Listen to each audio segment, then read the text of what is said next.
Fantasy X or Final Fantasy X, whatever you prefer, HabKeineName is going to run any percent with cutscene remover, so we won't be here for too long of a hog, we hope. And Mitchie will be there to commentate, so please take it away.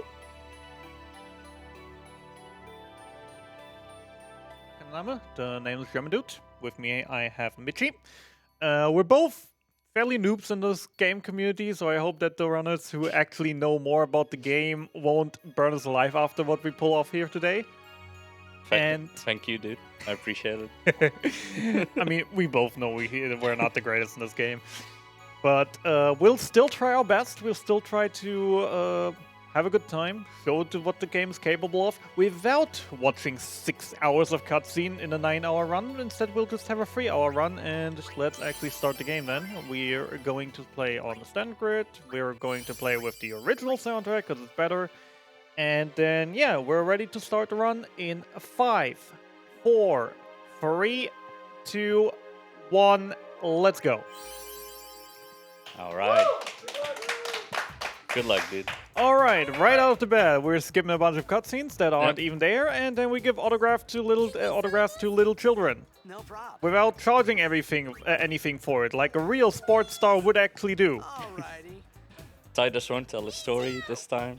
Yes. No frantically mashing for 15 seconds at the opening cutscene.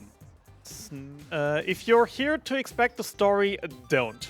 Yeah, no, we're skipping everything. We're just running through the game.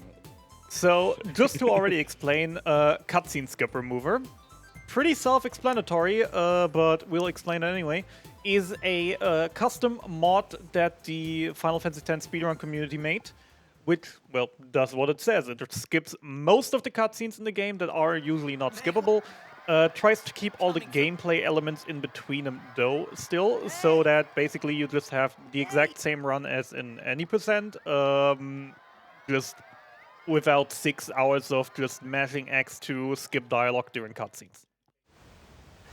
Which, of course, especially for like marathon setting, is amazing because 3 hours and a bit are easier to fit in somewhere than 9 hours and a bit.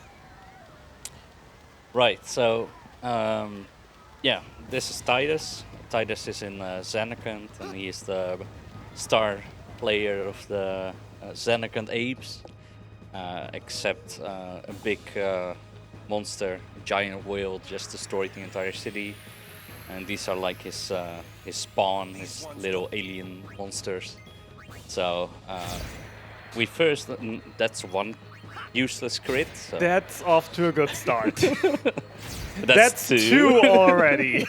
So we need to keep count. So you people in chat, I can read it, but people in chat, make sure you keep counting along. Yeah, there is a little incentive that I'll be running throughout the run, that we want to keep track of useless crits. Basically, every time I get a critical hit that deals... That's number 3. That deals double the damage of a normal attack. If I wouldn't have needed and the enemy I'm attacking with it would have died anyways, even without it, it's considered in my book a useless crit. And every time we get a useless crit, or at the end of the run, for every useless crit I had during the run, I'll be donating 50 cents. So I'm already owing the charity €1.50. Good start for the first few seconds of the run. Yep. So this is where we actually want to see crits on the big sword. And another useless one. Sword fin looking thing, that thing. We can die here. It's literally just hoping you get crits, and that's the only way you can do it quicker. Yeah. He won't do anything but cast a demi, which means he's literally unable to kill us. So it's just a matter of time till we actually kill him. There is a little bit of an indicator with the tentacles at the top of him. Once they run out, he's basically gonna die. I don't know the exact amount, but I think that it's like the rule of thumb is that every tentacle has 50 HP. And we're not getting any crit luck so far here. The Orange Overdrive did get one crit in, but on one of the side enemies, which the crit doesn't matter on. But with the next 2 attacks, we should be fine unless we super low roll. So let's hope that's going to go out of the way. Yeah, so this is very typical, honestly. Hey, And the one useless crit, because that would have died without that crit. 250 already! Yay. 5 useless crits and we're not even out of the first area. Gotta love to see it. Are you gonna be okay? I'm going to be okay. I saved up for this. I Okay, got the good. money in the back. Alright, tanker. Very interesting thing here is basically these enemies here will respawn indefinitely, no matter how many we kill.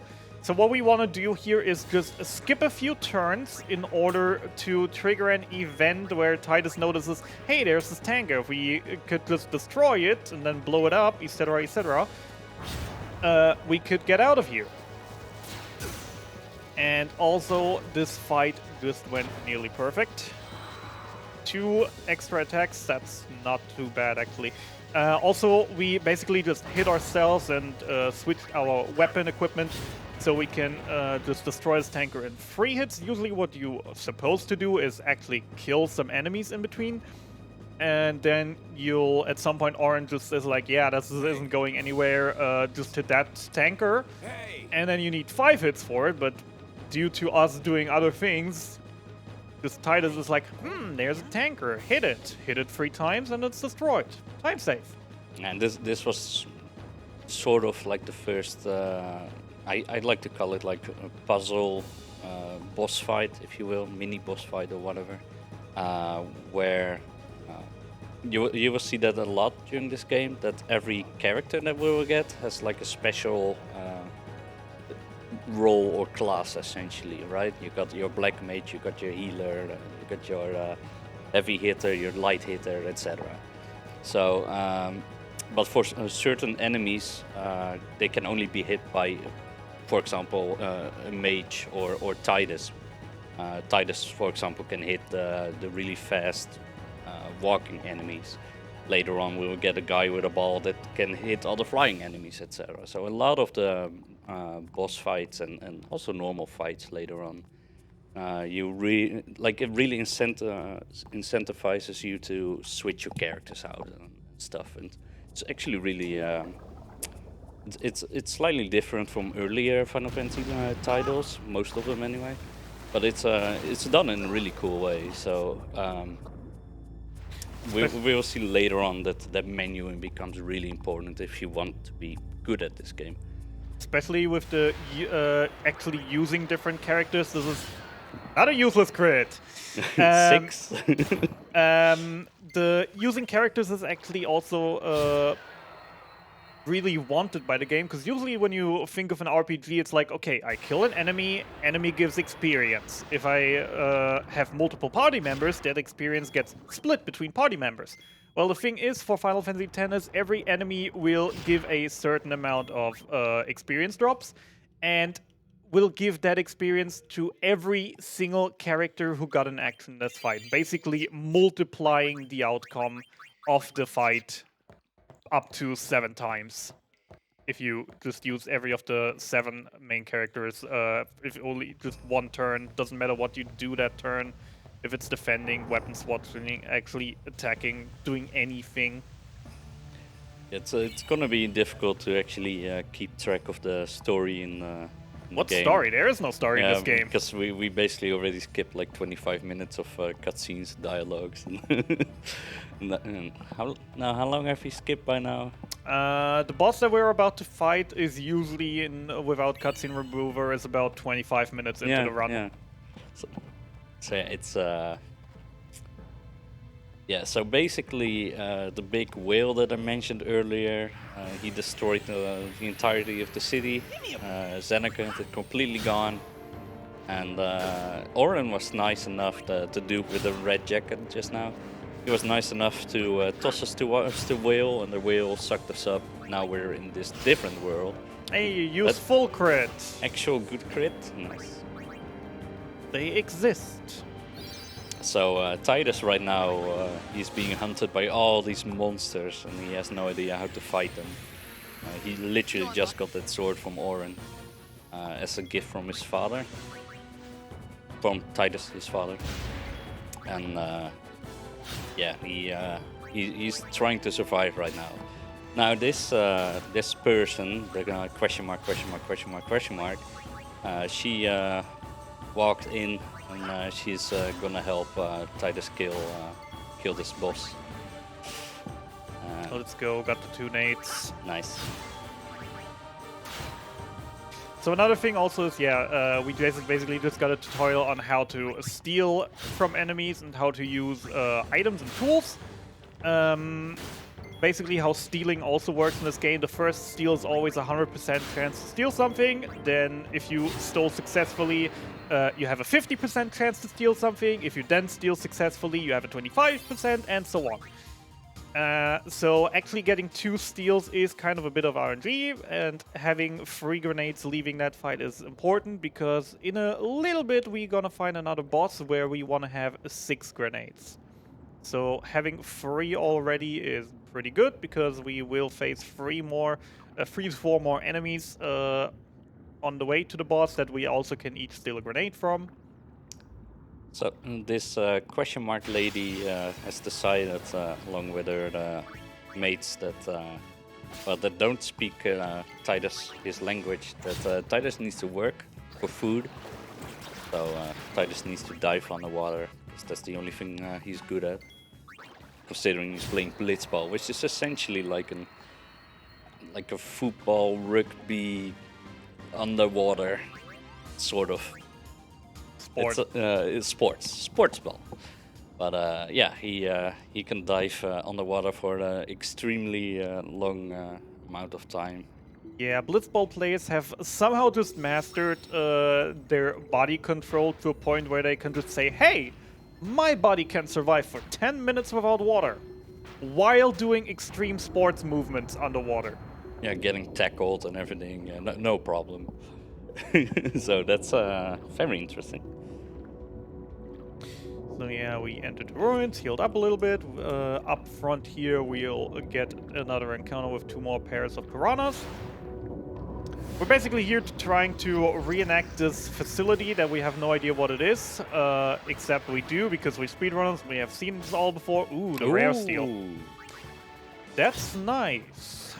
Yeah, what is it? 1 in 8 chance to get a rare steel? I actually have no idea. I don't remember numbers. It's been a few years. Oh my lords, too. All right, I have way too many grenades now, and I'm actually gonna throw 1 here extra, just to get the overkills. It's yeah, it's been a few years since I really ran this. So yeah, this is some amazing luck, and if you essentially kill a monster with a very high damage number, it depends on which monster it is, and you know, it's different for bosses and stuff. You can get the overkill, and that essentially you will get double the drops. Double the drops, double the experience gain. Yeah, I didn't see what you got, but basically he's looking for speed spheres and strength spheres. I actually got some speed spheres from that. Oh, nice. So that was nice, yeah. Mainly the overkills here are also nice, because I just had way too many grenades. I can't really change anything about that right now. They are just going to clutter up my inventory for a little bit later, though. We'll have to see how that fits in later. But, yeah, well, we will see about how we work with things then. I mean, a little bit of clutter of inventory isn't the end of the world. Nice crit. Don't know if it matters. It doesn't really matter, but I wouldn't call it unnecessary. No. So this boss is really simple. When you've dealt 350 damage, then in this next turn, so on the right side, almost, you can see the turn order. There you go. So that's essentially your turn order. Some attacks are faster than others, and I could go into depth into it. It doesn't matter too much. And then you know, every character also has its agility stat and all that stuff. But essentially, when he takes 350 damage, he will start swinging around like this, and you know, the casual way will be to swim behind him now, so you will pincer him, and then if you attack him in his back, essentially, you will deal extra damage. But This is a much faster strat. Just chuck a few grenades at him. Don't mind what Titus is doing with his sword right there. That is just a tiny side effect of the mod that sometimes can happen. I love it when that weird stuff happens. Like sometimes you would just see him like come from a T pose into a normal pose. It's effects from the cutscene remover. It's so much fun. Yeah. Aside from just the practical use of, you know, saving 6 hours of your day during the speedrun, it also has a few little issues still that are more funny than anything else. So I don't really think anyone is actually gonna plan to batch like the sword randomly out, which is happening a few times throughout the run. The music isn't supposed to play here. Yeah. Yeah, it's those tiny things. It really doesn't matter too much. Alright, underwater, back on the boat, and off to a beach. 3 seconds. Yeah, so essentially the boat gets attacked by something, the whale, again, spoiler. And Titus gets flung overboard, and then he gets sucked up by the whale again, and then he ends up here. Hey, it's this way. And he meets Waka. Waka and his team, they are also blitzball players, so Titus is really good at blitzball, so he makes a nice, you know, overhead volley. And Waka's like, wow, how did you do that? You gotta join my team. So essentially, Waka is gonna bring Titus to his hometown. Well, aside from trying to kill us by throwing us off the cliff, but that's more for like training practices so he can scout us out than anything else. He knew we'd survive, right? It's just a diving competition. They're trained for the Olympics. The Spear Olympics. Good encounter. So here in the lagoon, we like to see encounters that don't have too many enemies, because running away at this point of the game is kind of annoying. So being able to just kill them really quickly is also nice, especially since one of the upcoming fights, there will be like 3 or 4 different strats that you can do to perform this fight. Some of them slower than the others. Oh, you should be good when there's overkills earlier. And the fastest one is by actually getting enough extra kills early on to get a level up before the fight, so we can just get some extra strength. But yeah, good encounters so far. How are you looking on experience, actually? Titus 8. So we would need another one of those exact same encounter or another crit somewhere in order to get the extra experience. By the way, at this point of the game, just not every attack that just crits is not supposed to be useless, even if it would have killed without, because at this point, yeah, crits can cause overkills, and at this point of the game, overkills actually matter. Because at this point of the game, we actually do get experience, drops, etc., etc. Yep. And they're actually pretty important too, so yes. I have not been keeping track. Usually I have like some paper and I write my notes on there, what kind of drops I've gotten. I don't really need track. So a thing that runners actually have to keep track of is spheres. Because the level up system in this game works with like a board where you have different nodes that you can activate, and for the activation you need items. And throughout the entire run, we will need 17 speed spheres, and I think like 35-ish. Probably more, probably like 50-ish. I don't remember the exact number of power spheres, strength spheres. Which we won't get guaranteed just by killing forced encounters and a few grinding encounters that we do along the way, because we won't grind a lot. We'll do a few fights here and there early on, but yeah. So yeah, story. We're Their now story? and their story. There's a girl. She's trying to become a summoner, and she's been away for a very long time. So Waka is kind of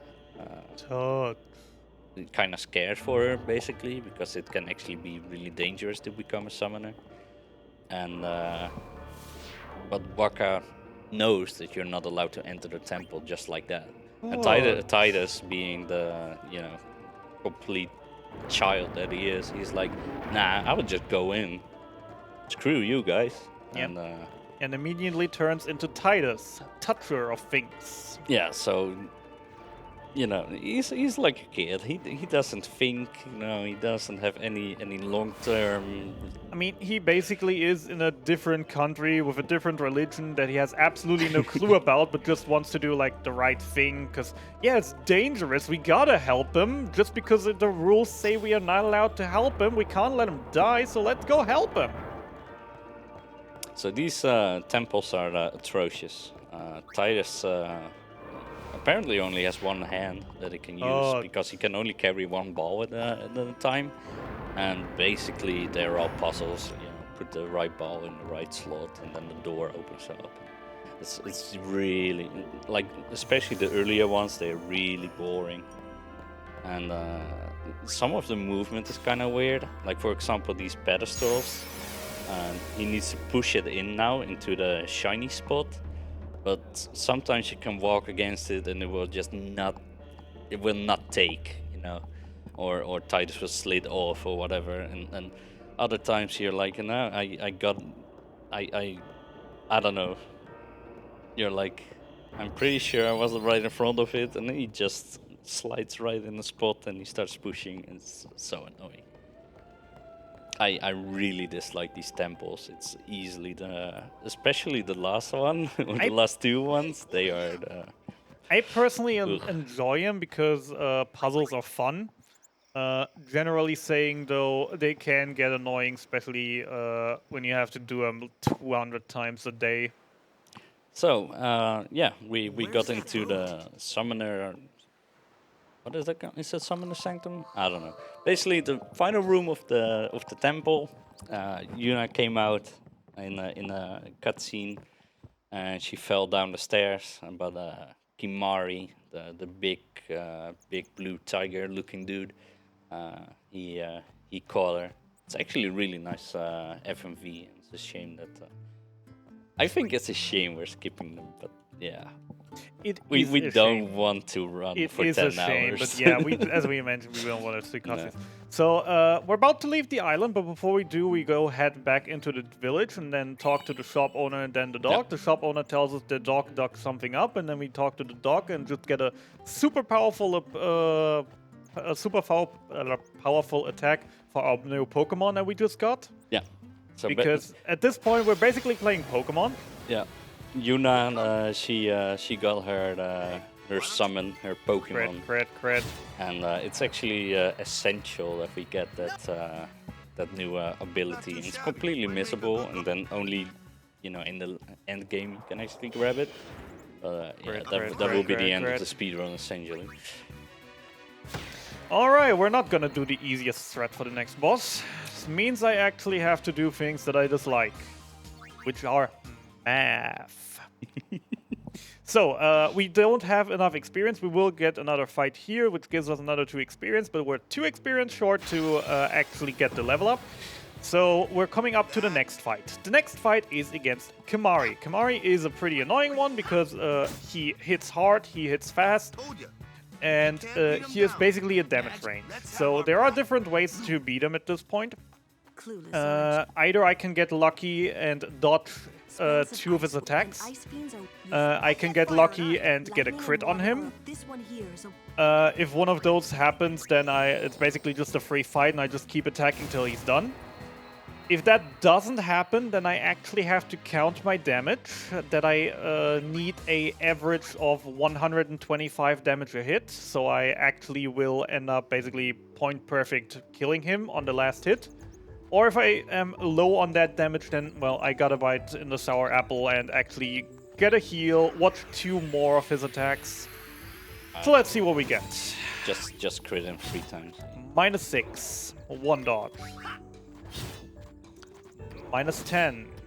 I'm so glad you're doing math. Crit, dodge. Nice. Useful crit.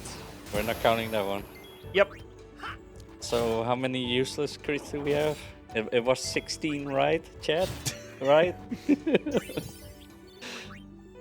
No more than 6. Yeah, I believe it was 6, yeah. Chat knows. I mean, we asked our lovely host to keep track of that for us. We will probably lose track over the course of the No, run. you need to engage with chat. Engage with chat. That will keep them here. Trust me, I know how this works. I've done it before. Alright, so did I just say we're playing Pokemon? Yes, we're playing Pokemon. Let's get our Pokemon trainer out. Say hello to Yuna. Yuna's gonna play a very important role for us during the speedrun. Because we can overpower her, and without overpowering her, we can overpower her Pokemon to make a late game a breeze. But for now, we gotta watch a bird fight. Bird v Bird. Who will win? Probably Bird. Yeah, these summon animations are really cool. Yeah. It's just not that cool anymore once you've seen them 20 times in a run. The good thing, at least, is there is an option to shorten the animations, which we already enabled, but the first time we see him still is going to be the long, full animation. So what we are doing here is we're casting Thunder, because Thunder, out of all the things Velfor can do, is the fastest attack animation.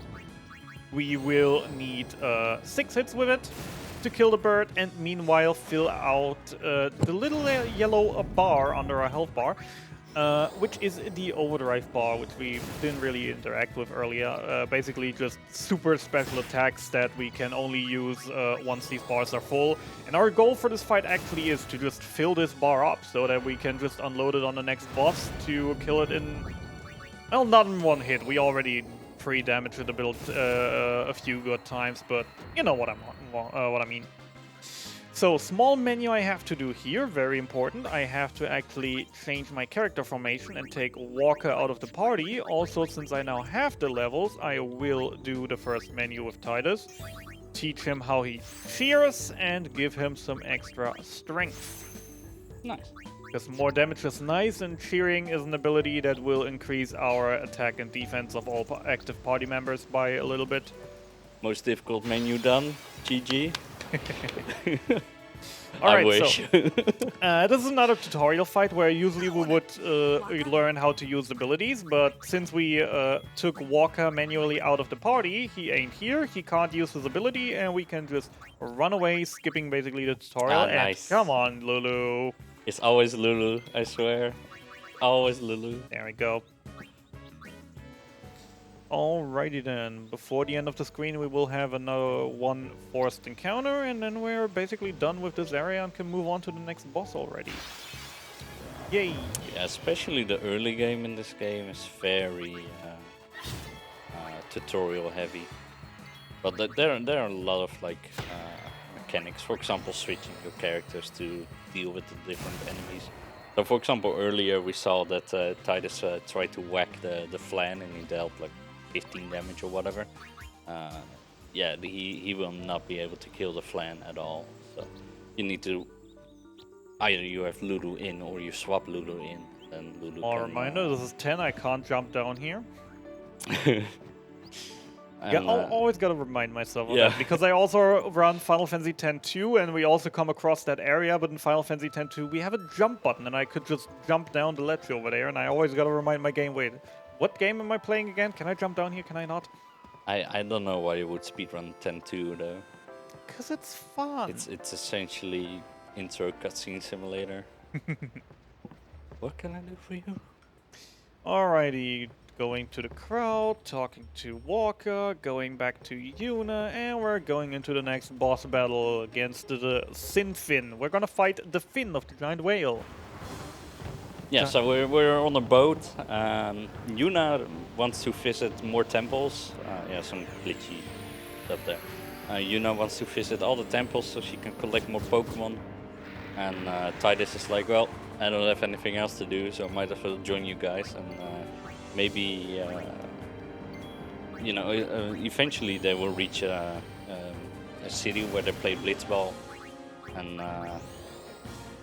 essentially the plan is to ditch Titus there and hope he finds a familiar face, if you will. So, but yeah, as usual, we're being attacked again on a boat. It's the second time now. Boats aren't safe, water ain't safe, even sky ain't safe from this whale. Alright, so we did our damage to basically ready the Finn for the finishing move. And then we just have to actually use the move on the right enemy. Use it on the right enemy. It is a common thing that you just use, that you grab the wrong target here, waste the attack, and then just not sure what to do anymore. There is basically, we could just do this fight normally as intended with just hitting him with Lulu, Walker, and Kamari. But that's slow, and we don't like slow.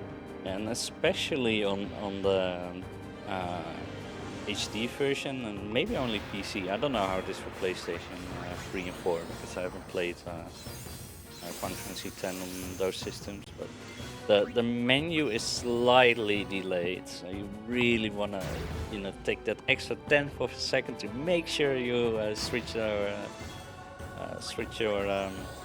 target around. If you don't, man, it's so costly. I mean, it's basically 2 to 3 minutes and a potential run kill. Yeah. So Titus fell off the boat again, and Titus was knocked out. But Waka dove in and used a potion. Now Titus is alive again. But now they need to kill the squid here. Ooh, Titus crit, that's huge. Nice.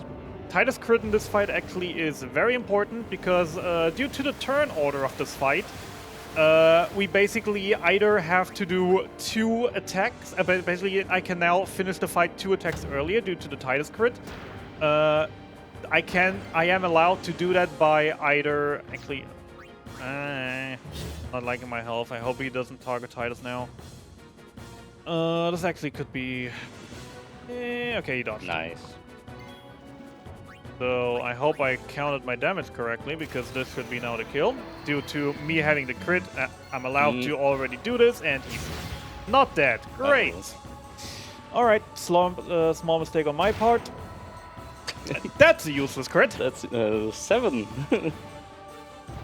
Alright, a little bit behind on the experience route with that, but it's gonna be fine. I'm just gonna get a great Kilika and make up for all of that.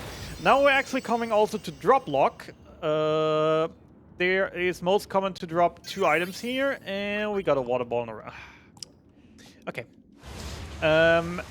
The bosses we killed have a high potency of dropping elemental weapons and armor, and we kind of want to see ice elemental weapons for Titus or Walker here.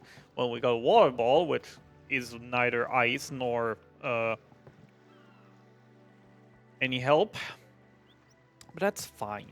It would have made the grinding in the next area a little bit easier, but it's fine. So, story. Their story? Yeah, the story. So we shot 2 big harpoons into the fin to make sure that the whale wouldn't reach this town. But yeah, obviously the whale was way stronger than anything we have at the moment.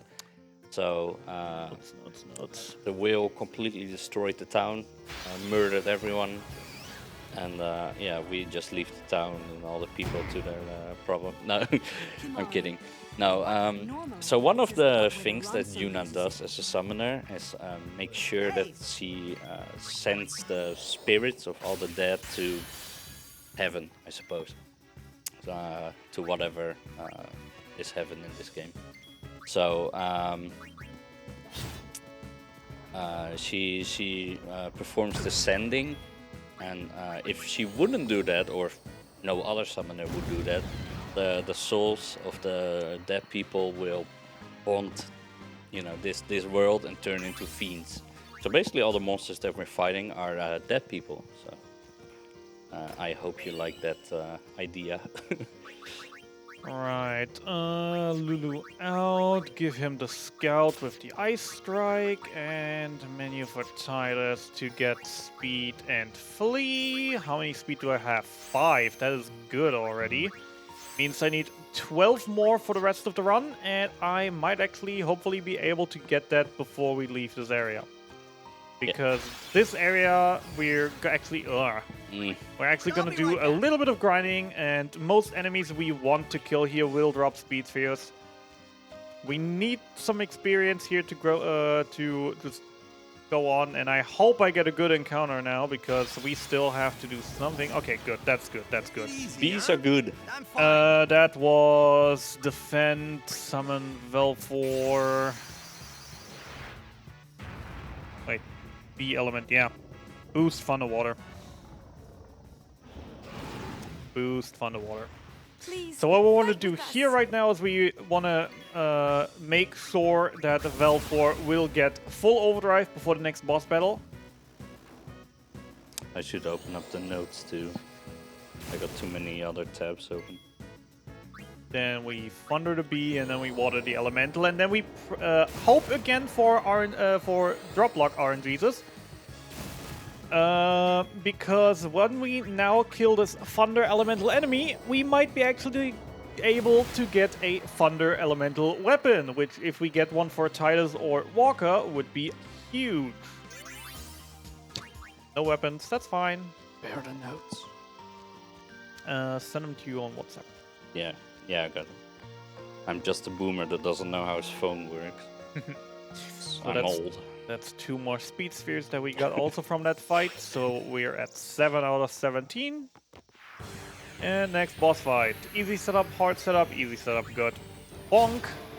Back in my day, we had flip phones. It's fine, And you Grandpa, had take to- your meds. You had to press the same button multiple times and you would get a different letter. These new keyboards, I can't use them anymore.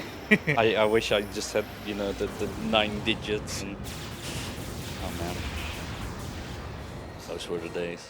Those were the days. Alright, so let's hope we actually get some good damage rolls here, because this boss now is a damage range.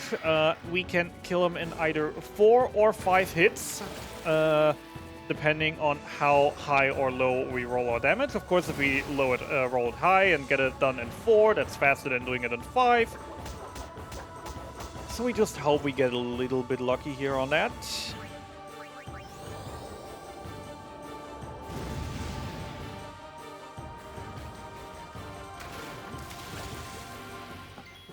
Nothing much to see here, nothing much. Just killing a boss. Giant tentacle monster that was a rock a second ago. Don't trust rocks, people. Maybe it's just a giant tentacle monster in disguise.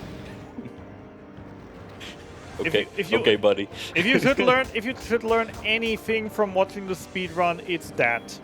Don't trust rocks. They might be giant tentacle monsters. Also, whales can fly.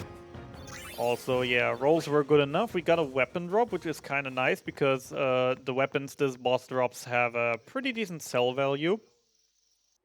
Yeah, we need to save up a little bit of money for later on.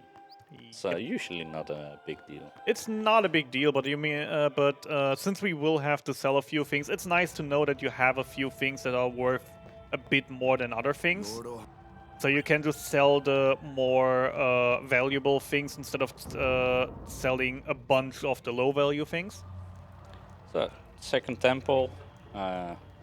Mama told me not to play with fire. I hope Mama ain't watching. So everybody is traveling with Yuna, right? And Yuna entered the temple here to obtain her next Pokemon. Except Titus isn't a guardian. He's not a real protector yet. So they essentially told Titus like, hey, dude, you gotta stay out. So another summoner and her guardian showed up. And they were like, oh, we're gonna play a little game. They tossed Titus in here. And now Titus has to solve the puzzle all by himself. And I don't know how they do it, but you would assume that Yuna did the same puzzle earlier. So, you know, she burned the door down and there's this huge wall of fire and she extinguished that and whatever. Nearly went the wrong way. I have a small optimization that I just found personally for myself. I still haven't timed it if it's actually faster. And I actually forgot to do this. But yeah, essentially Yuna and the Guardians went through this temple, and then Titus had to go through the temple 5 minutes later and yeah, the entire tempo is reset. So I don't know how they did it, but it's probably magic. It's probably magic. it's- The other thing is also the next summoner that comes in here also will have to solve it, even though we steal that fire thing now. We're gonna take that with us. That's the sphere here right now that's gonna burn the door down. We're gonna actually steal that. Just gonna take that with us, put it in our pocket, no one will ever see it again. That's why he can't use his other hand in the other dungeons. It makes sense. Alright. Titus also can't go back up the elevator. It's a one-way trip somehow. It doesn't make sense. Alright, second temple done. We now got Ifrit. Or do I mean Ifrit? Sorry, I mean we're playing Pokemon, not Final Fantasy. Say hello to Houndoom. We got Pidgeot and the Houndoom right now. Pretty solid team. Yeah. And now we're just making our way back. We want to pick up one chest on the way out and hope that we get some good encounters with lizards and or bees. Because we want to kill them. And I hope that thing will attack Yuna now. Come on, get some more hits on Yuna. I need Yuna damage. Never lucky. Still speed need, sphere at still least. need 9.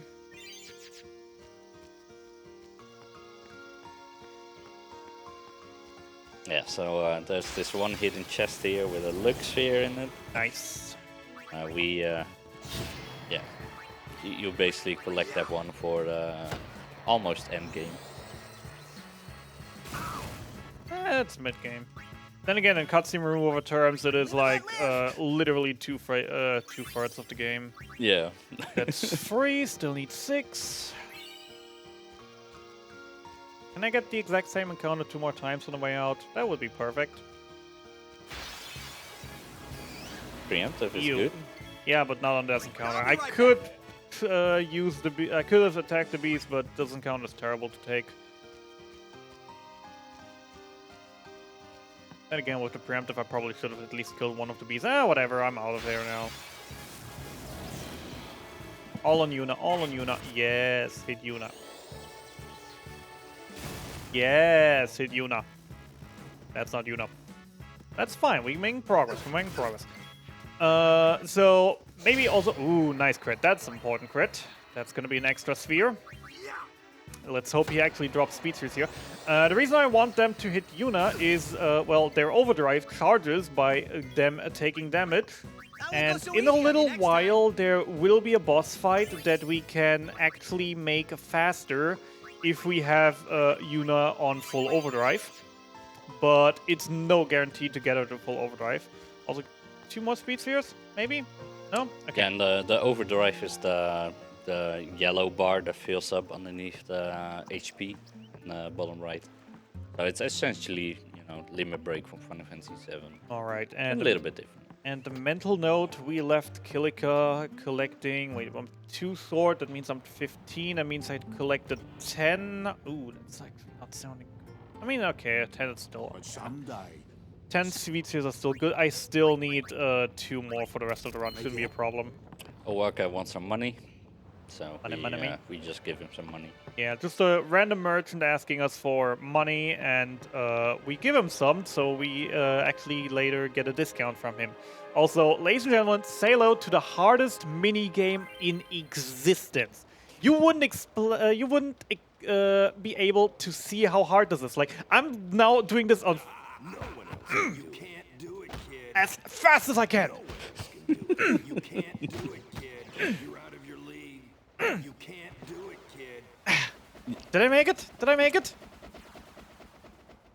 Ah, we couldn't do it.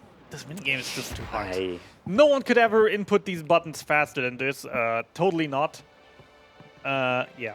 Generally, for the cutscene remover, we have to lose this. Yeah, or it literally crashes. Or it so- literally crashes the game. But also, generally, for normal any percent speaking, we also want to lose because the only thing we get from winning this is a an extra cutscene. is a extra 2-minute-ish cutscene, as well as a skill that we most likely will never need nor use. Best case scenario, we won't use ever. but it is Blitzball, so It is Blitzball. And we're actually coming up to it, and I'm slowly starting to get nervous. For everyone's favorite underwater rock bee. I can't express how much I hate Blitzball. It's, I mean, just as a heads up, like, this is a mutual agreement from the speedrun community, because we actually a little while ago renamed the Final Fantasy X speedrunning Discord to the Blitzball Haters Club. And it's true. Because the AI is just so broken, but the players we play against actually are so good enough that even with the broken AI, they can't just score on us without us being able to do a single thing about it. Also, hey, machines! They probably don't like electricity. So let's shock them. a nice hint, Lulu. Thank you. Yeah, machines usually are weak to lightning, and we're gonna kill a lot of machines right now. So Not that many, only like 2, 4, 10. That's a lot, dude. I mean, I kill 10 machines every day. Okay. Can cast lightning too. Nah, but you know, headphones easily break sometimes. Yeah. And then the radio messes up, then the phone drops down, and then I just gotta buy all that new just to break it again tomorrow. Are you sure you're not a boomer too? Alright, I am actually quite interested how the experience is gonna look after this fight. Considering I messed up the overdrive on Sinspawn Achilles, as well as didn't get too great encounters on Kilika. We'll see if Tidus can get a level up after this fight. If yes, this would be huge. If no, he'll probably should be able to still get it after the next fight. Yeah, no level up here, but he will probably get it after the next fight. So we will get haste for the Obliterator, which is great. Alright, so we do the other strats, where we gotta hope for a crit to make it fast. So, we're going to hit one machine a few times while we cast then Thunder on the other one. If we don't get a crit, we'll use Kamari's Overdrive to kill it. If we get a crit, there is no need. On Kamari, I believe. Actually, he has to use it right now, right? Wouldn't want to risk it, just use it so I don't waste turns. More machines! More thunder.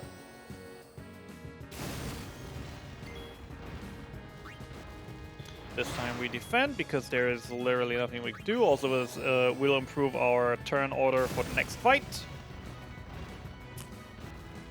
Yeah, sadly the cutscene remover will skip the best cutscene in the game. But if you know, you know. So I kind of want to get the donation readers back there. Kind of want to get them on board. They are deep in conversation at the moment. We're so not wasting time on turning off the cutscene remover to watch the cutscene. Oh no! But I want them to join in with the best. We will reenact the best cutscene ever. And I want chat to help as well. So yeah, everyone who ever played Final Fantasy X should know what we're talking about, and it should come up in a little bit after Blitzball. So Titus got the level up. That means we can do this menu now. Get him some extra strength, some extra max MP, and the skill haste. Yep. There we go. So make sure to get those donations in with the very well, you know the lines. Let me put it that way. You guys know. All right, Obliterator. Please play nice. I mean, he will play nice because I got haste. So he will only get in one attack while I charge up the crane.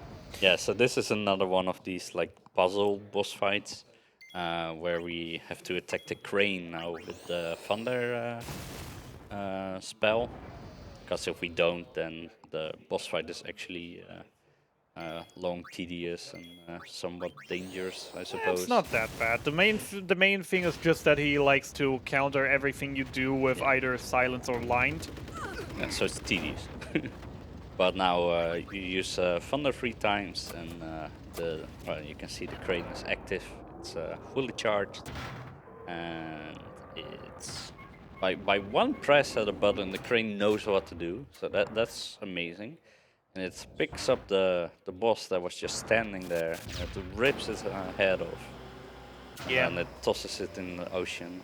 Without his gear, he doesn't know what to do. He's completely immobilized and also takes a crap ton of damage, to a point where I just have to cast Thunder one more time and then attack with Titus to kill it.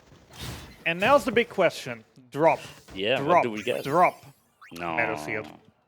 So we really wanted a thunder weapon there. Yeah. So Obliterator has a high chance, well, basically guaranteed if he drops a weapon, it will be a thunder weapon. And there is a little modifier that the person who gets the last hit has a slightly higher chance to get a gear piece for them. And we did get a gear piece for Titus. We did get a metal shield, but yeah, we didn't want armor, we wanted weapons. Also, ladies and gentlemen, get ready for the fun. That is Blitzball. And we actually have to win, because if we win, we get something that will change the mid-game very much. So, Letty Magic? Letty Magic! Letty MVP. Letty starting off strong, so we can actually do the first half fairly quickly. With the only thing we have to do is doing one action with Titus, and then we just sit out the rest of the halftime. No break, pass to Yasu. I always gotta laugh a little bit. The Titus passing is a free, which is absolutely god awful.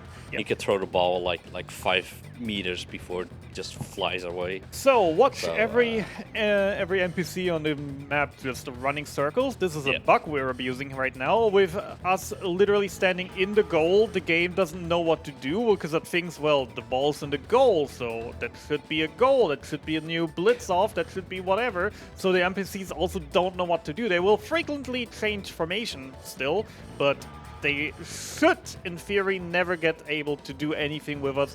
And now we just wait till the timer on the bottom reaches 5 minutes before we can go into the second half. So if we would have some donations to read, or just some information about the charity, or whatever the host would choose, you have a few minutes. A few minutes? Oh boy. Yeah, Well, like 2 minutes or something, yeah. let me start off with some donation incentives. The first one, you actually get to make a deciding bid for Haven, any % good ending. TriPro will be running that. There's a choice for the couple, what their genders are. Male and female are both on €10. So whatever you donate, you get to choose. Unless someone donates over you, then you have to donate back. But we'll get to that later. Then there are some language choices for Phineas and Ferb right again, any %. German is in the lead with €29. Then Dutch with 15. And then Espanol, Italiano, and English are still on 0. So if you want those languages, kind of the same for Good Job, New Game, any %. Dutch is in the lead there with 25. Then German on 10.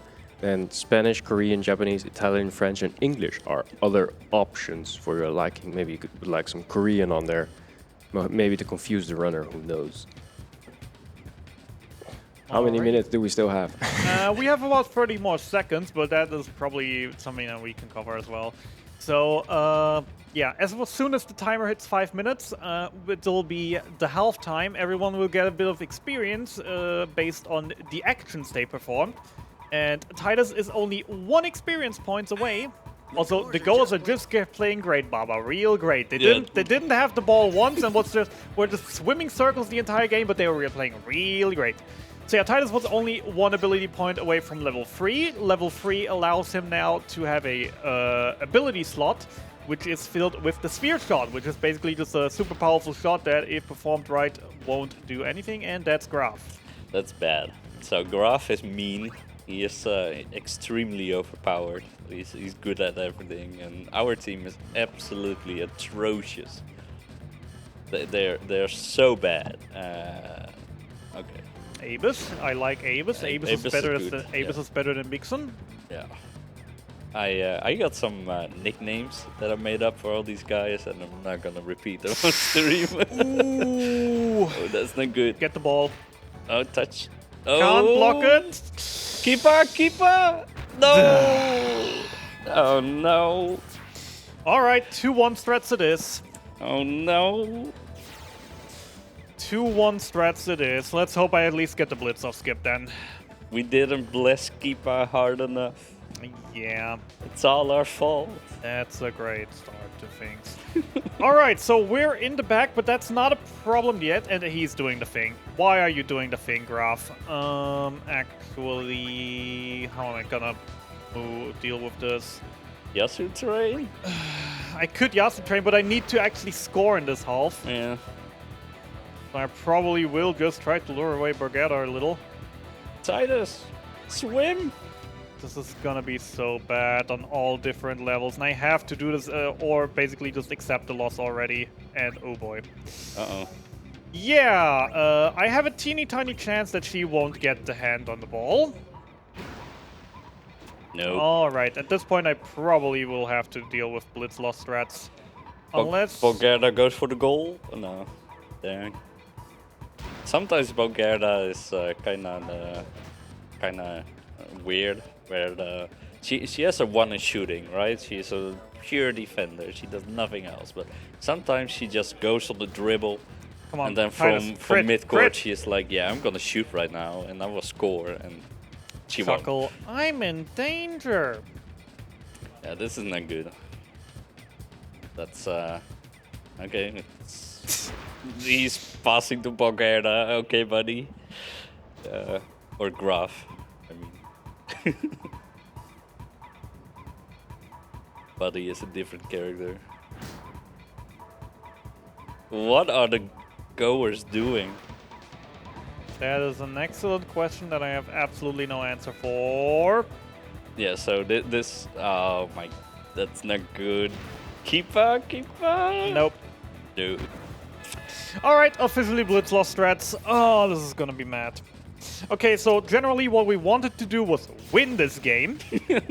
Because if we win, we get a strength sphere, a item that on the sphere grid will turn a empty field into a +4 strength field, which is huge and a huge difference. But that's a no. The goers are actually playing Grey Boba. Feels bad, man.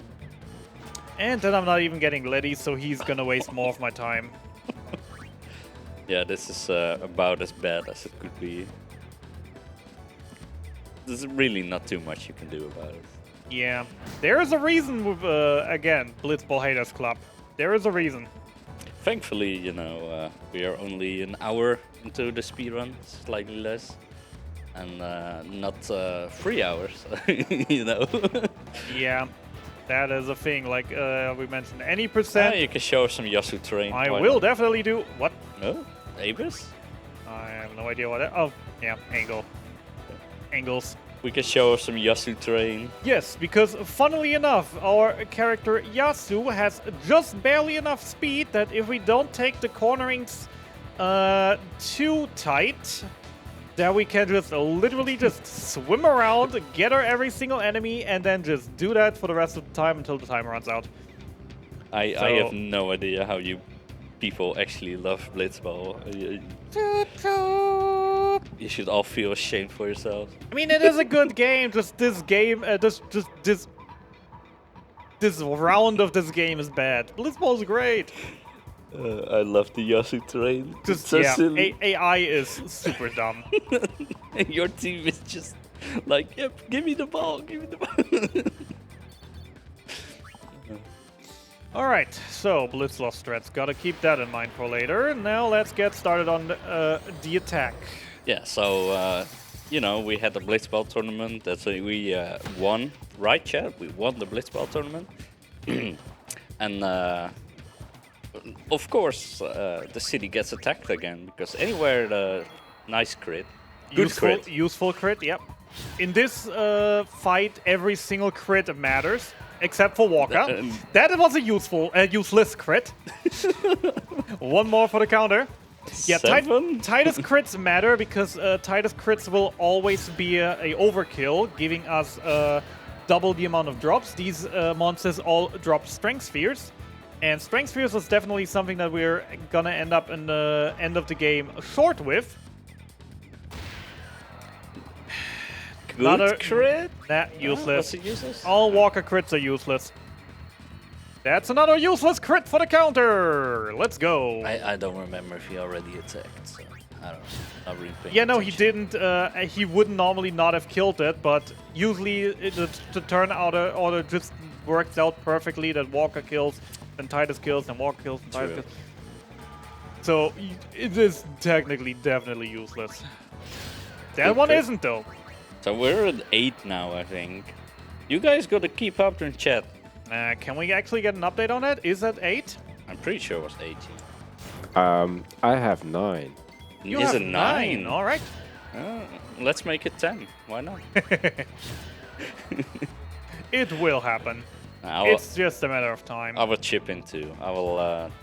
Nah, you don't have to. No, You can double the bet. Yeah, exactly. Yeah. That's what I meant. Whatever the end score is, I will donate it to. Good crit. All right. Good few crits from Titus. Can I have one more? Okay. Yeah. Good few extra speed spheres, strength spheres though. Strength spheres are always going to end up short. That's 20. That's nice. Oren, can we see another crit here for another one?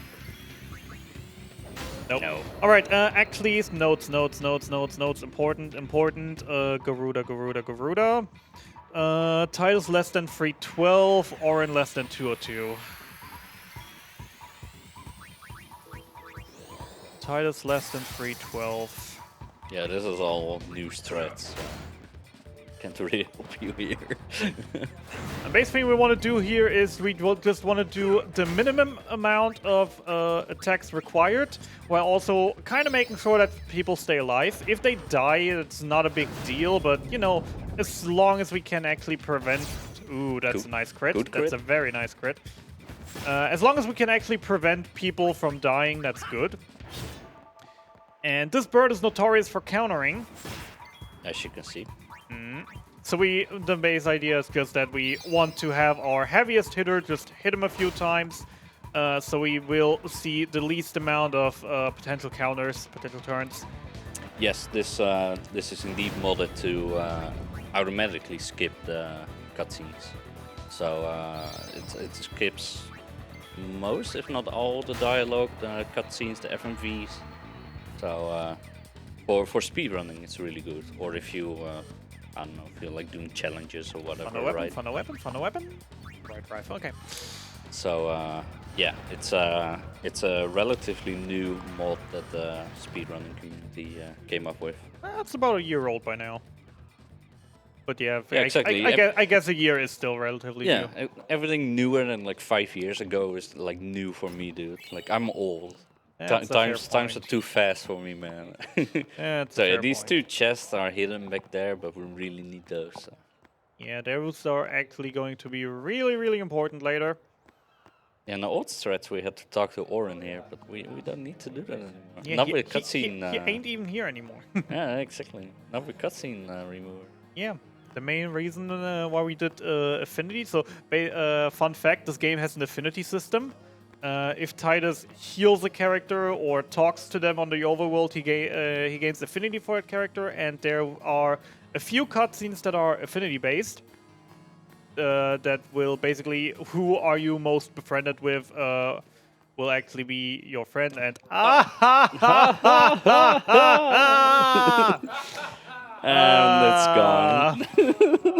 Yeah, I'm sorry, Chad.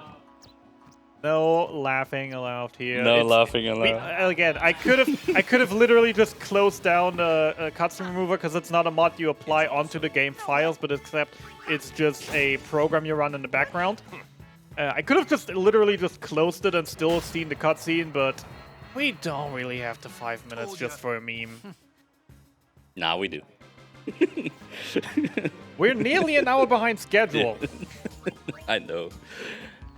Yeah, if we weren't so far behind, you know, I would have done it. It's a graveyard shift, right?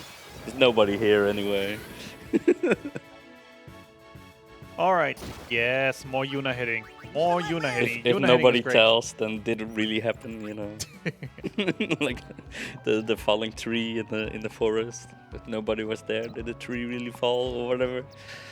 All right, so welcome to me in High Road. Just one long straight line. We really don't have anything to do here except for talking to this guy to get a spear that we can later sell for 3,000 something. It's actually a really good weapon. But It is a we really don't good like weapon, Kimari. but So. we barely use the character, and actually Kimari will not use attack a single time over the entire run, so it would so the plus 10% strength on that weapon aren't really that amazing for us. Nobody likes Kimari. I'm sorry, chat. It's just how it is. And yeah, that's the other thing that we have to do here, is we have to hope that we find a bomb. So Kimari will learn another of his Blue Mage special moves named self-destruct. The graveyard shit, this never happened. Nope, not Oren. Yeah, thankfully switching out a character doesn't like eat your turn I'll be right back. or delay your turn in any way. You can just swap out as long as you don't actually do an actual move. You can just swap them out. Yep. All right, now we just have to move on to the end of the road and hope that we see some more enemies that are actually able to get a hit in on us before we run away, and that they direct this hit at Yuna. At Yuna. I'll be right back. Not Titus. Yuna. Then again, the monsters probably don't know names.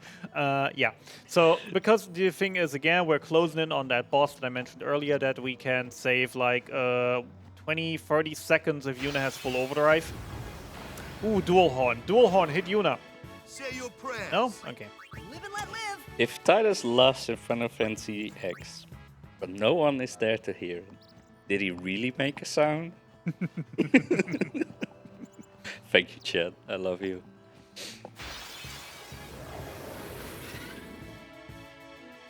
Graveyard Shift is really my favorite. It's just a shame it's so late.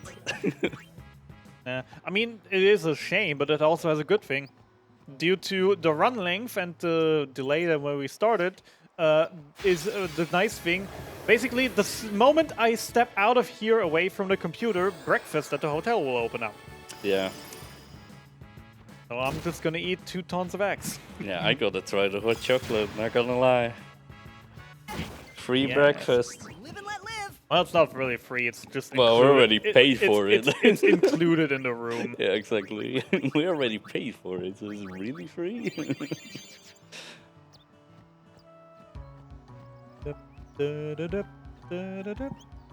Yeah, this is like the part of the game where the game really slows down. Like casually, it's really fun, but in a speedrun, you just you look for the bombs, and other than that, you just run from it. So. I mean, in non-cutscene remover, you at least have like 20 cutscenes in between here, Oh, yeah. where you get stopped by little children and nuns that don't really know what they're doing. And You're sure you're Santa all right. Santa wants to talk to you. Live and let live. Oh man, Santa wants to tell you a story throughout the entire game. So. All right, moving on. We making progress. Yeah, so basically, yeah, story-wise, not much is happening either. We're just going to the next town. Hello, sir. So this is Thanks an for the key sphere. an Yes, I know how to use it. this is an inn, and that random dude just gave us a present. And then there's this other dude that we won't see because the cutscene, and then suddenly he just phased in there. The cutscene remover kind of.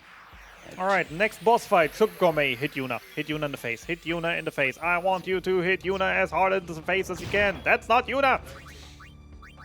We're gonna make him faster because we want to make him do moves because he can push us.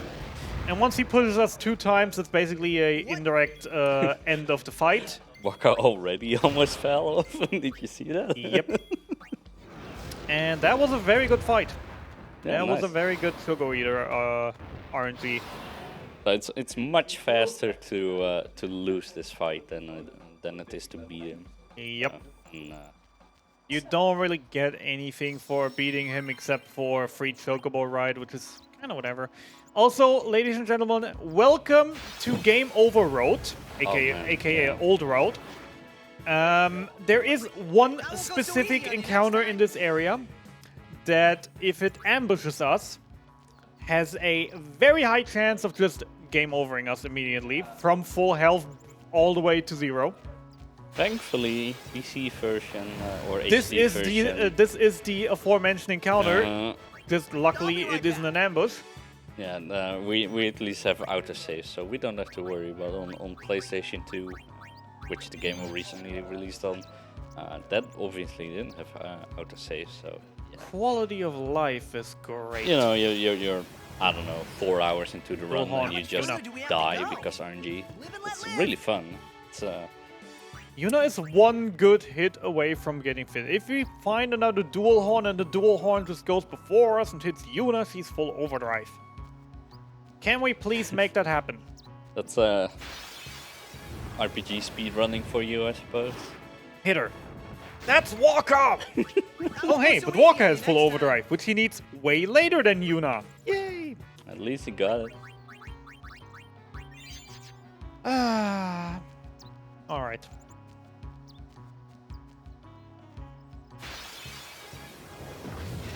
Ooh. No flame breath, please. Oh, come on. Yes, yes, yes. Yuna. Yes. That's not Yuna. Nope. But that is completely fine. That is within the range that during the boss fight itself, we have a good chance of getting that still. That a little bit, if the next area shouldn't fill that already. Also, I probably want to heal. Just in case for the game over ambush, because in the next little area that we have to go through, that can still happen. Thankfully, we're skipping a bunch of cutscenes here. Thank you for your... This part is actually quite cutscene heavy. So Also, essentially, I we learn about these people that that want to fight Sin. So Sin, the big whale is called Sin, because you know, religious themes, and they want to fight Sin because they're tired of being annihilated by there we go. Sin over and over. We'll So, save 30 seconds on the next boss. Whoop whoop. They are collecting all types of monsters and cannons and essentially everything that is prohibited by their religion, right? But the great maesters they allow it for now, which, All right. which is a dark, really dark plot that we'll get into later Farming time. if I don't forget. Farming time. Yep. In this area, we want to look for, we want to kill 2 encounters. One first just to kill it for the experience, and then a second one to recharge overdrive.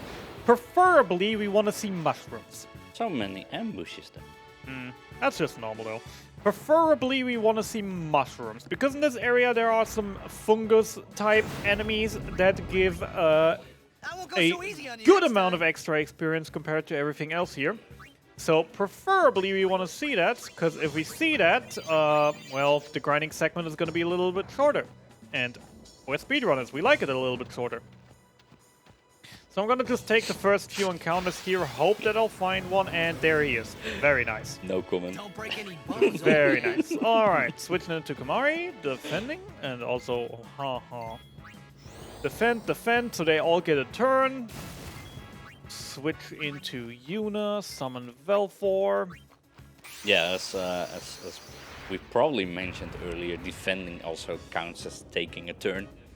So switching out doesn't, but defending does. And defending is, you know, really short animation, and it's a relatively quick attack, as in like agility. When you defend, you get basically a speed boost that puts you, will put your next action a little bit up in the queue. Yeah, I said that I didn't want to get too deep into all the material. Alright, anyway, we need magic. So we need to do some leveling here. We need even more magic.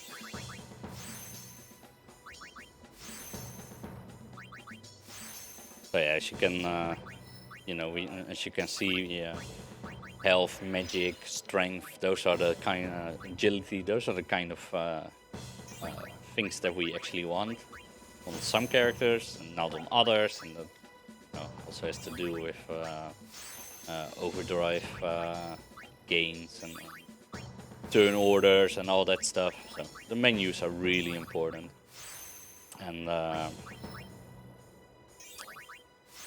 That was clean. yeah, nice. Back to Titus Walker Oren. Alright, now it's just the question of what we have and if I can actually decipher the things again. Alright, so we have that encounter. Let me actually see. Okay, so there is a Lamash to a Gandavar and no Raptor. We switched Titus for Kamari. We hit the dragon thingy. We hit the flying thingy. We switch for Yuna. Summon Velfor. If there's still a Lamash to fire.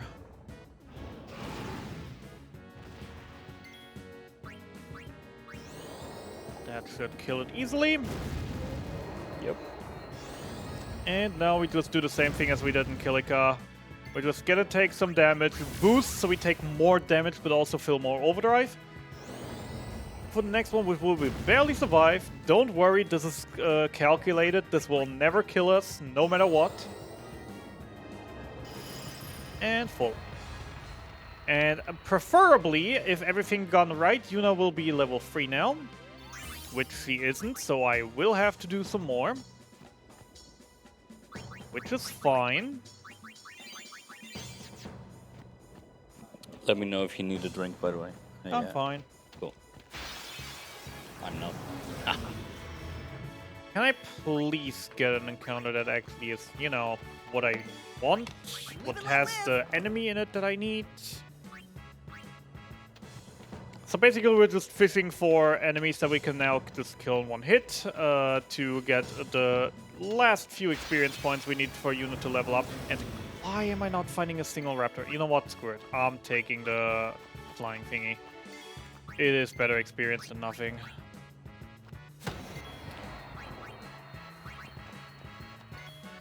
I just need experience now.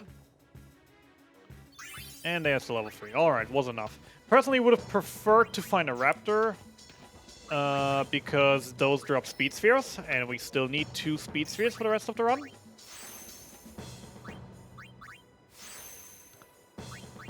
That Yuna out because I don't want her outspeeding me.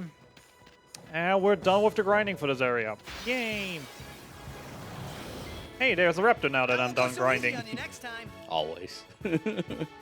It's fine. 2 speed spheres aren't the worst, and I know where I can also get them. I mean, if I find another raptor, I probably will just attack anyways. Because 2 speed spheres is basically it's 1 overkill. And I get 2 speed spheres and I'm done. Then again, I probably won't, because if I find a certain encounter later in the game, I will probably just kill it anyways. So I should be fine. Alrighty. Closing in on the next boss. Just have to do a little more shopping. Yeah, Because we haven't really touched on that topic before yet, but there are equipment in this game. We have talked about this topic before. yeah, we have a little bit, yeah. There are equipment pieces in the game, and certain equipment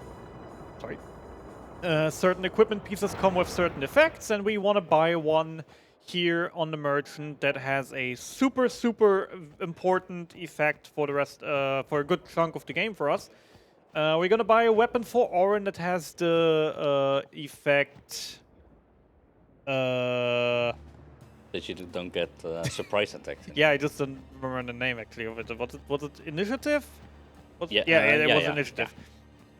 which makes it so that enemies will never be able to ambush us, which is important because from now on going on, basically every encounter that ambushes us has a good chance of killing us.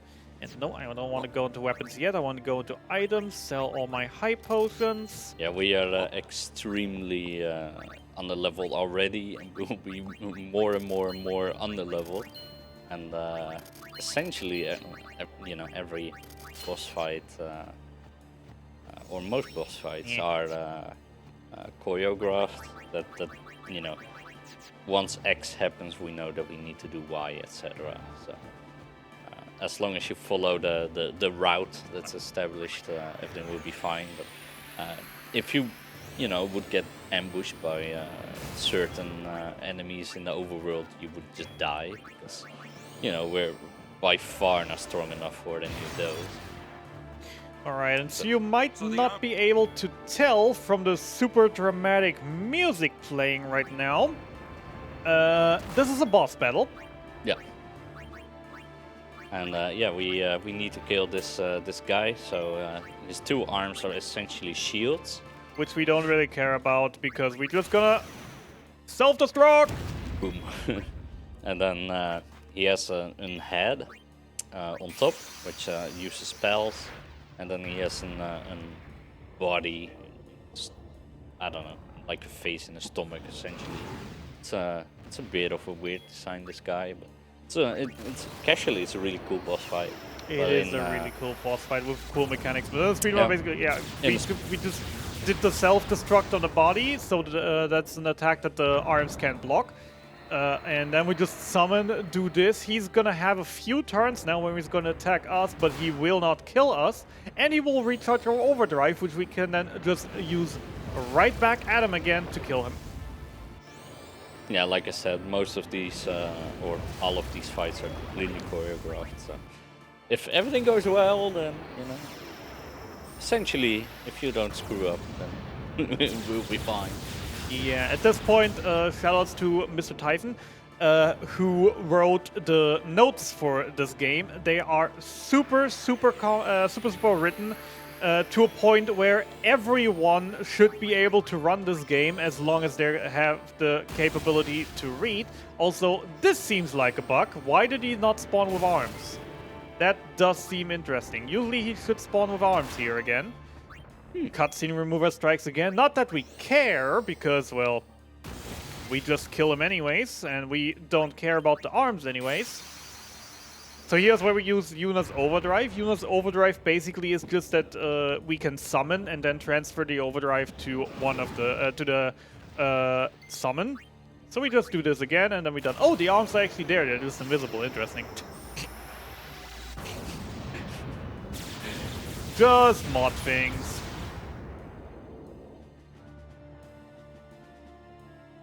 And yeah, that's Sinspawn Gree. Done. Jiggle.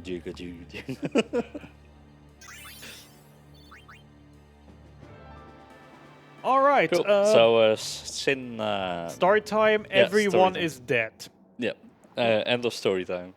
They decided to fight Sin. You know, the whale, like I said, but Sin got angry. He didn't like the laser in his face, so he shot a laser back and he murdered everyone. Actually, I just broke character. I just noticed. Damn it.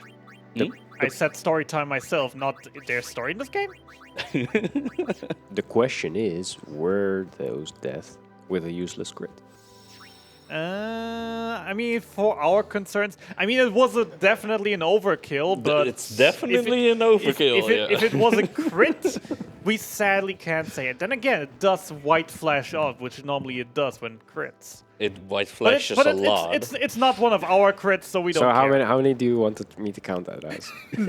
It's not a crit that we perform, so 0. How many white flashes is it though? 5, 6? It's quite a bit. All right, and perfect. I just wanted to say, on this part of the map, we just want to find a giant snake, which, ta-da! It's like the one cutscene I'm happy to skip because it's actually epilepsy warning. So thankfully, we skipped it. Yep. Yeah, this Basilisk is good because he has Stone Gaze. Yeah, and we really want that ability. We just learned another blue mage ability with Kamari. Stone Breath, it's called. Sorry. Yeah, because Kamari essentially is just our blue mage. And that attack is Stone Breath, which is just an AoE stone, which is great because if you're stoned in this game, stoned. If you're stoned in this game, then you immediately just die as enemy. So yeah, with that done, we just have to walk all the way down the street, and then we reach the third temple. We're going to the temple in Jose. But here's a little bit of a funny speed tech also. Let's see if I can manage. Push me. I think I already messed it up, but whatever. Yeah. I can maybe. Yeah, no. Yeah. That, especially with that encounter there, that's fine.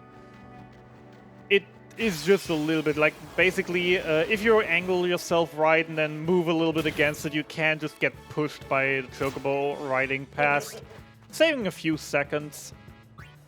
Oh yeah, Sin killed a lot of chocobos, so F in the chat for chocobos. Also, technically there is a even bigger skip you can do than just getting pushed here, but we don't really talk about that. It's TAS only, and even the TAS was only by now able to perform it once and ever and then never again. This game has a funny history with its glitches and skips. I'm not going too much into because I'm very unknown in them. So, Temple and Jose. I know everything about softlocking this game and crashing the desktop. Especially in the Unaleska cutscene. If you know, you know. That's my favorite part. Alright, so welcome to the Temple in Jose. This time we're playing with lightning. Because who doesn't like playing with lightning? That's why we all bought Lightning Returns, right? Because we like playing with lightning. No. Final Fantasy X is the last good Final Fantasy. 12. I can agree that the 13 series is not great, but 12 is still a great game in my opinion. It's still my favorite Final Fantasy. It's still my favorite game of ever. I want to see in Riot in chat now. Oh, I mean, the moment when you start for a major gaming series pointing fingers at best games, the riot is about to happen. Best Final Fantasy Mystic Quest, don't add me. Add Mitchie, add Mitchie, add Mitchie.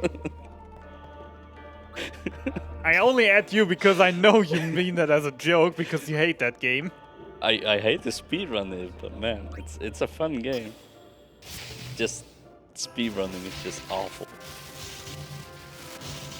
Like every game I play, really, every game I play is awful to speedrun. So, yeah, it's a theme. I mean, Final Fantasy X ain't awful to speedrun anymore. Now that it's not Netflix % anymore. Open the gates. So we're gonna collect our next Pokemon. All right, for everyone who's played Final Fantasy X-2, little joke: which pedestal is the right one? Which pedestal is the right one? I don't even know, dude. We're numbering 1 to 5 from left to right. Which one will be the one that triggers the door? Yeah, it's a little joke, because then what we have to do now is we push that thing in, then we put a few more spears, get an elevator to the second floor, where we just have 5 things that we have to push in to open the door, which in Final Fantasy X-2 is a little bit different, to the point that in Final Fantasy X-2 in this trial, you have to push those 5, but 4 of those will trigger a monster encounter, and one randomly chosen one will actually open the door. I really don't remember anything past like 1,000 words, and what can I do for you? I'm afraid. I mean, that's way before. That's before 1,000 words already, though. Monkey. That's all I remember. I don't know. I played it like 5 times over the past few years, and I just It's like a completely new experience every time. It's amazing. So the clues are Key and Mom. Maybe Alzheimer's has stricken. Who knows? But yeah, less 10-2 talk. We saved that for another time. Should probably de-rust that and submit it again sometime soon. Still would be fun to, still have to run finally next time. get back to 10-2. Because I actually got kicked out of the top 5 a little while ago. Gotta defend at least a little bit. 1, 2. I'm saying the far right one. It's definitely the far right one that will activate the door. Oh yeah, yeah. The joke is that actually it is random in 10-2 which one it is. Damn it, I'm still talking 10-2. It is random at which one it is, but it most of the time statistically is the far right one right here. Alright, so Temple done. We get another new Pokemon. It's a electric unicorn, so for everyone who loved and played Gen 5, yes, it is Zepstriker. We're getting ourselves a Zepstriker, and unlike Houndoom, we're actually gonna use that. Zepstriker has a very, very important role in this. And why do I have Pokemon names for every summon? Easy. It's my running gag from playing the game casually. I always just named Titus Ash and then the Pokemon, the Aeons after Pokemon. And then the fun thing is, then you have the Dark Aeons, which are differently colored versions of the Aeons. So there's a shiny Pokemon. I don't know, like, for who it's a worse insult, for Ash or for Titus. They're both kind of silly in their own ways. Definitely.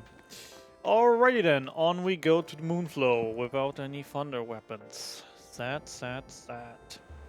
I'm never lucky, but it's fine. So yeah, we have a little bit of walking to go before we go to a underwater boss fight. Hey, more snakes. And we're doing the Macarena. We're skipping it, sadly. Yeah. It's a nice little Easter egg here where the Titus, for all the old people in chat, It's like not myself. It's not just a nice Easter egg from this part, but also because it has become a signature of my channel because I have the Simo Macarena as my raid alert. Nice. Literally edited with Seymour actually dancing the Macarena with 2 Seers. It's great. Alright, so back to, yeah, we are actually going to do a underwater boss fight in a little bit, which means only Titus and Walker will be able to join us in that fight against an enemy that is highly vulnerable to lightning. So having lightning weapons at this point would be awesome. Sadly, the few enemies that I had a chance of dropping me a lightning weapon didn't drop me lightning weapons, sadly. But that is fine, because while it would have made it faster, it won't make it much slower than, well, the average, because it's still the average. I'll be right back. More running until that point. Running! Yeah, this part of the game slows down. The quite a roads bit are in Speedrun. very lengthy. The encounters... Also, at this point of the game, you actually can basically feel how the encounter is getting more and more. How the encounter rate increases in between each area. Yeah, it's actually really great. You know, casually you would just defeat everything and then it's fine. Like you wouldn't really notice it, but Even better, casually, at this point, you'd probably be strong enough to still just kill everything that comes in here in one hit. then it's decent XP too. So you know you don't want to miss out on it either. But, Yep. you know, yeah, if you're just running through the area, it's brutal. Yeah, Alright. but we saw Belgamine there. She basically teaches us I'll be right back. like new abilities for summons that you can power them up and stuff. We skip all of that. It's way too long. Magic defense and the hidden treasure, and we're off to ride the shoe. Won't go so easy on you next time. I really do like riding my super swap. It is getting too late. Too early, more like 5 a.m. 2 hours till breakfast. Alrighty then, little something we have to do. We have to go to the left here one quick time to trigger a cutscene or skip it then immediately. Then I will do a little bit of my own thing. Just heal up and grab this chest with 5,000 gil. Usually what most runners do is pick up a chest with 4,000 gil right outside of Josie Temple. Oh, yeah. It's a little bit out of the way, and that's not much of a detour, and I really just like having the extra K to just buy a few backup items. Buy a grenade or two more, Phoenix down more. We're having this really nice track instead of the boss theme. Indeed. Yeah, so we went on a shoe puff, which is essentially a huge elephant that can swim. I didn't write this script to this game, guys, so don't look at me. But it started shaking, the shoe puff, and Yuna fell overboard. No, He was Yuna actually was kidnapped. All right. kidnapped, Wait. and then was dragged overboard. Sorry, she didn't fall overboard, which is the Useful crit, by the way. thing. Yeah. Useful crit, not to count. So yeah, she got kidnapped, as you can see, by this robot thing. So we need to defeat the robot thing. All right. Do we have any anime enjoyers in here? Because we're gonna. No, sorry.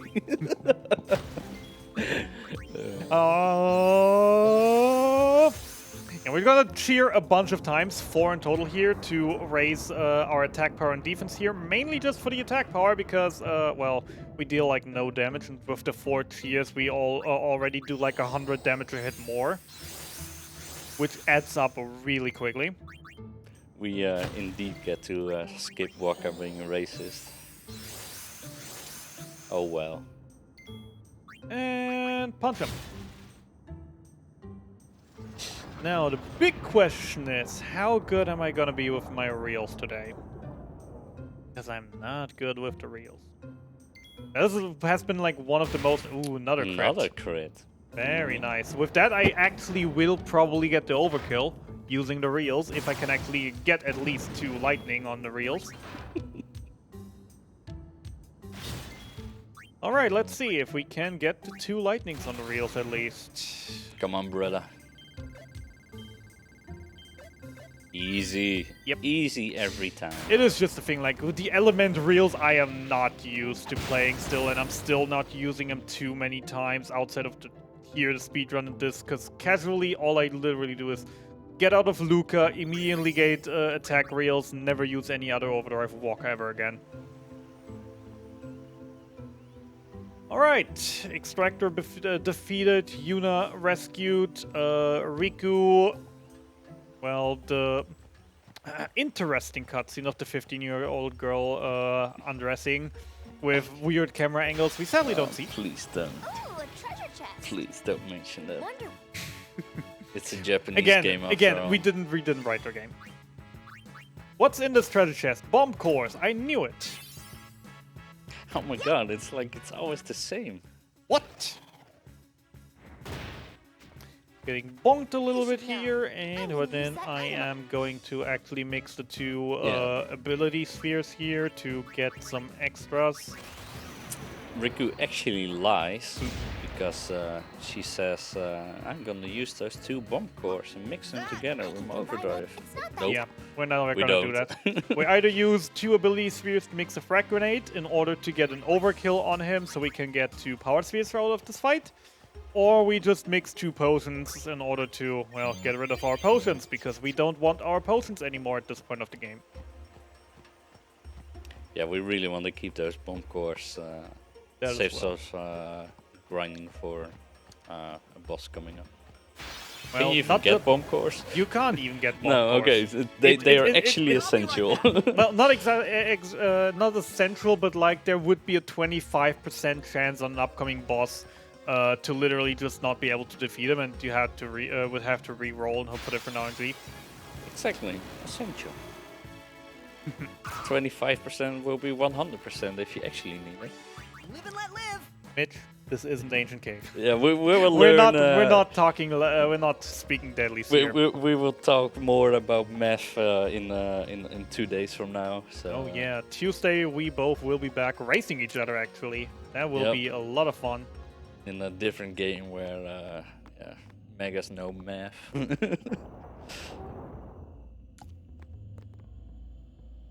80% will 50% be of the time be 100%. Oh, sure, buddy. So, thankfully, we skip a very, very long cutscene here where Seymour This is talks to actually Yuna. this is actually a huge point of the cutscene remover Yeah. alone. Just this area alone, because we're not even gonna be. Oops, I actually forgot to trigger that thing. It's fine. Instead of staying here for like 20 minutes flat, watching cutscenes, etc., etc., just to then skip another 2-3 minutes of cutscenes by performing a skip. Instead of that, won't even be spending like 2-3 minutes maximum here.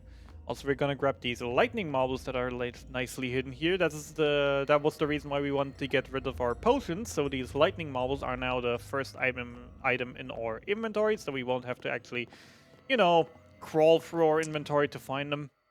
So this is all very. Have we even seen Seymour yet? No. Yes, we have We seen have? Seymour. He has Oh fought. yeah, the boss fight. He yeah, has of fought course. alongside us with Gree. Yeah. So Seymour, he's essentially the pope of this religion. To Well, put it one of 'em. plainly, one of the popes. And you might not believe it, but he's actually a bad guy.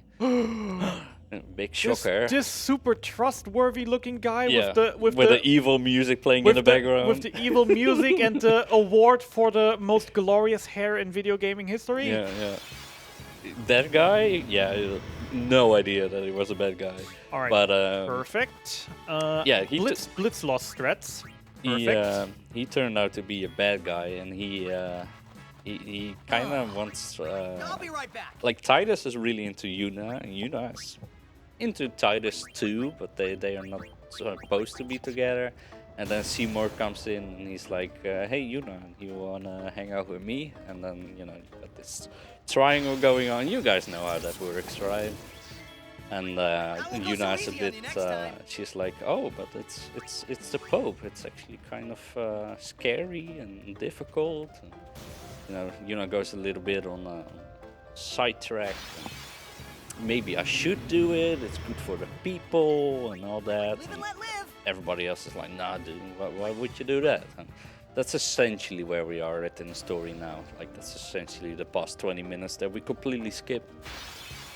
And now, yeah, we need to walk through this area, which is called the Thunder Plains. And what as you saw earlier, lightning can strike, and if you don't press the button, then you will get struck by lightning.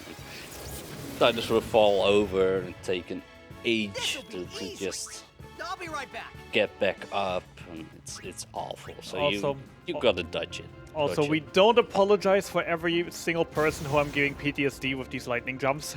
Yeah, there's a mini game where you dodge 200 of these in a row. Well, not really minigame. Basically, the lightning dodging is the minigame, but yeah, there are rewards for it, and the last reward is for dodging 200 in a row. It's very fun. And by fun, I mean not at all.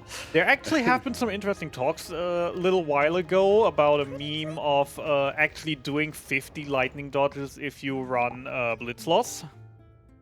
Actually, I forgot to throw my notes. What do I need? I need to sell things for about 2k, buy a Baroque sword. Let's do that. Yeah, you gotta scroll down like 20 pages of notes. Yeah, well, if you don't keep up, that's your problem. No, I can totally recommend actually if you really like this game, or even if you've never played it before, to speedrun this game. The notes that are available are amazing, and then we need... everybody can follow it. Like literally, as long as you can read the notes, you can speedrun this game. So 6 is great. Still have one left, Some okay. people that are way smarter than me worked on that very hard. So it's amazing, these guys. Don't forget the field, Yep. and we can move on. All right. The thing is also, just as I mentioned, since we lost Blitzball, there will be a few backup strats that I'll have to be using from here on out, which I haven't been doing too many or too much lately. So, that will slow me down a little bit. There are the extra speed spheres that we still needed. With that, we have plenty enough of speed spheres for the rest of this run. And we out of here. Make sure to heal Riku, else he's gonna annoy us with her very, very lengthy standing up animation. Yeah. So I don't know if you have noticed, but when Carrot gets into critical hit, they will like kneel down, like, oh, I'm so hurt. And Riku's is just horrible. Like every time you attack again or cast a spell, they gotta get back up and then, you know, raise the sword, and then they will go in for the hit. But in Riku's case, it takes like, I don't know, 3 seconds or something to get back up, and then she needs to fall down again. It's dreadful. It's so slow. Alright, I got both steals I needed. I have everything I need from here. I just have to leave the area and then I'll be fine. This is great. Yeah, the cutscene remover is very simple to use. You just download it, run it in the background, Yeah. boot up the game, and that's it. As we mentioned, it's not like a mod or something that you have to basically put between your files and then set up to work or not. It literally is just a program that you download and you have it open in the background. You have to run it with admin privileges, else it won't work. And then, yeah, it will just cut everything out. Alright, so Thunder Plains done, technically. Next area, Macalania Forest. We will need a few more steals. We pick up another chest with a little bit of money. God damn it. I knew it's gonna hit me here eventually, and I knew it's gonna hit me here sooner or later, and it's actually going to hit me, and I'm not going to be able to dodge it, but it's fine. Actually pressing the button and dodging is only like a second faster. It ain't Final Fantasy X if there's no cutscenes. I don't disagree with you, but doing 10-hour speedruns every single day is brutal. Yeah. Yeah, I'm glad that the mod exists. I'm not gonna lie, or program. We all call it. We a mod, call it a but mod. Yeah. The cutscenes and FFVs, they Don't. really add. Good. They really add to the game. Up! Ah. Wrong input. Alright. That won't Wasted go so the easy on you perfect next encounter. time. So, I wanted to actually steal from the water elemental there in the back. Messed up the input. I pressed down even though I had to press right to move over. That's a little thing that you sometimes have to take care of. The thing also is just like with this specific encounter, we need to steal from that elemental.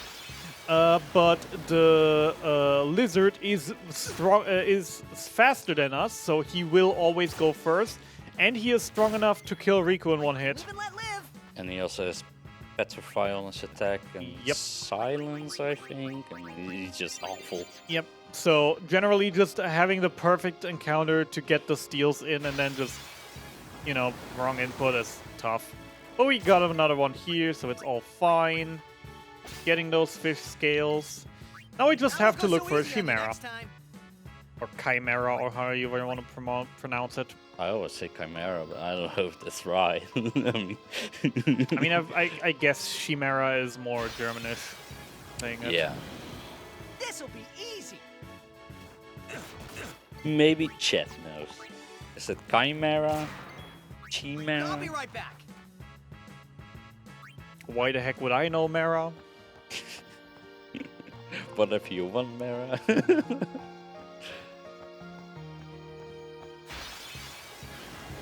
Still nothing. Slowly I'm getting a little bit concerned. Because if we don't find one, then yeah, we will have a 25% go of so not easy being on you able to next beat the time. next boss. Which would be annoying. Yeah, like you mentioned earlier, there are backup strats where you essentially reset him So he's changing, like you attack him, he changes his elemental. Then you can kill him quickly. It just, takes extra turns. It's awful. You just want to be done as fast as possible. It is a speedrun after all. Yep, so to already explain ahead. So the next boss coming up is the Sphere Morph, if anyone does remember that. Its gimmick is that it has super strong armor and is immune to 3 elements and weak to 1 element.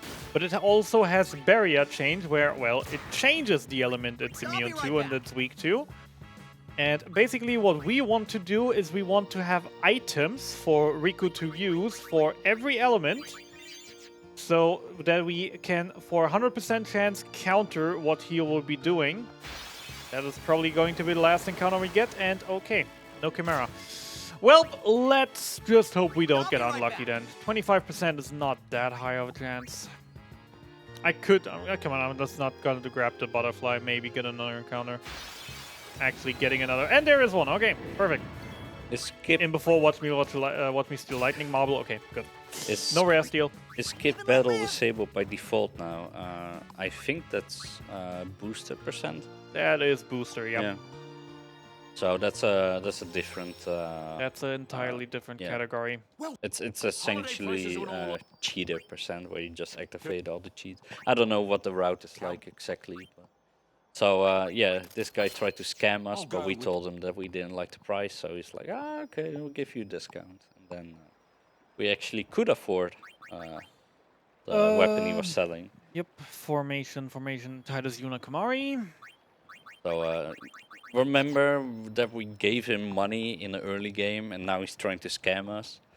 Owaka is a great merchant. Well, he hasn't. You can't really say he's trying to scam us. He's asking for feedback on the prices, and he actually genuinely does things like if we tell him, yeah, that's too expensive, then we talk to him again, and he actually lowers the prices. Well, in other routes, a potion always costs 50, right? That's like the base price. But then in other routes, he's like, yeah, I'm selling them for 75. Oh, you're in trouble now. Yeah, I'm selling them for 75. Inflation hit. Deal with it. Okay, so he used fire, so we want to counter with ice, which means I actually just nearly would have been locked out of killing him if that Chimera wouldn't have showed up last second. And yeah, he's dead. Easy fight. Sphere Morph probably is still one of my most hated bosses casually. Just because I've never been a big fan of Lulu for the story, so this fight I've always been struggling. Yeah, I would never speedrun the 100% of this game. Never gonna happen. If only for dodging lightning and doing all the calm lens optional fights and maxing out your sphere grid and bleh. All right, time for one Awful. of the biggest menus of the game. Good luck. Get the HP, Oh, get the defense. you need to go change your party setup. Yeah, we'll do that afterwards. Yep. I'm gonna forget. I won't. I won't, at least here. The thing is also, so the weapon we just bought from Owaka is called a Sonic Steel. It's a sword for Titus that has the ability First Strike on it, which means that no matter the fight, no matter what enemies, no matter what the user's speed is, that character will always get the first turn in an encounter. And with that, basically now we have it even more scripted. At this point, every single fight in this game will be completely scripted to a point where if I don't mess up anywhere and like forget a menu or something, it will always be the exact same. I auto. Okay. That's fine. That's fine. That's fine. That's fine. Didn't mean to auto. Didn't mean to auto. It's fine. And we need Lulu, Titus, Mari. It's fine. The auto sorting will mess me up a little bit later, probably. Just have to be a bit more careful than when I do these. Yeah, so we will always get the first, and then with that, basically get the scripted turn orders. As long as I don't mess up anything, the rest of the fights here, except for 1 or 2 minor RNG variabilities. English is hard at this time of day. Yeah. So yeah, Fights, we're yep. now at the part Mm. where Seymour's lackeys really want to get Yuna over, so Seymour can marry Yuna. But at the same time, you also again have these all bad people that have tried to kidnap Yuna, well, for the 3rd time now. So we need to fight High all roll, bad high roll, again. high roll, high roll, high roll. Nope. I haven't had the high roll here in a while. So that thing has 1000 HP. And of course I get the high roll in a second. That's not a crit, that doesn't count. That's just normal rolls. Doesn't really matter that it happened, but you know, it's always kind of sad when it happens. But that's just luck. RNG. So the strategy for this fight is we want to use a few of the lightning models here to damage it. Also to force it to counter, because every single time we attack it, it counters. And we want to abuse that to fill Riku's overdrive again, to mix again like we just did at the Sphere Morph. It's the exact same thing, just this time with a lightning elemental. You saw Riku getting up there just now? Imagine if it was her turn. You had to wait the entire animation for her. Boop. And she's dead again. What do you mean?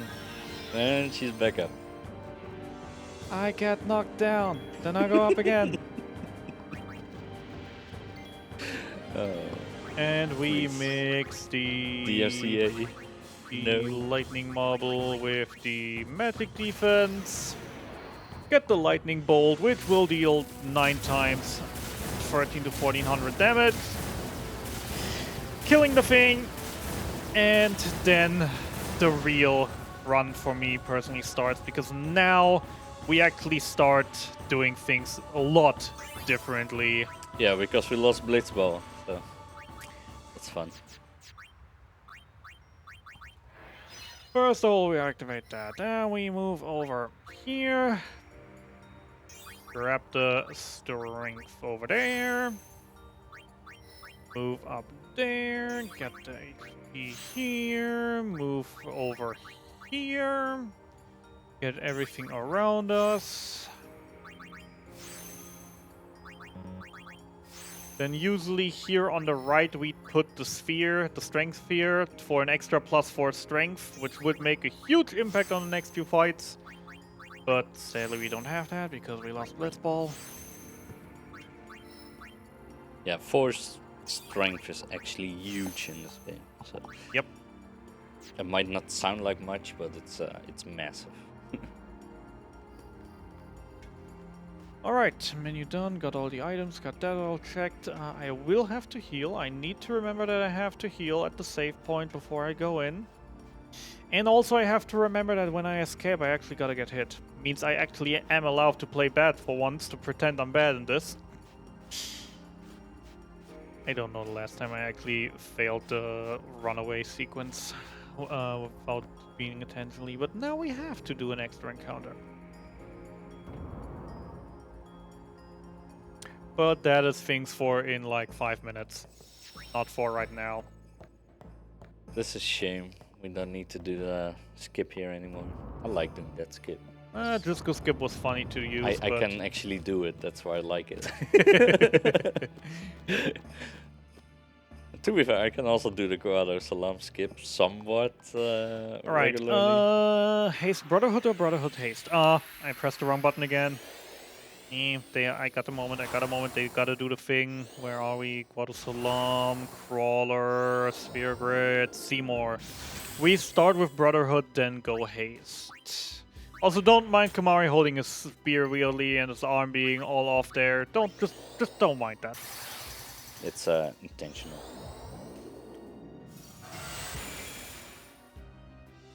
Oh no! I actually messed up. Oh. This could get interesting. Oh. So, for this version, I wasn't supposed to actually switch the weapon. Instead, I was supposed to cheer. Well, that could be bad.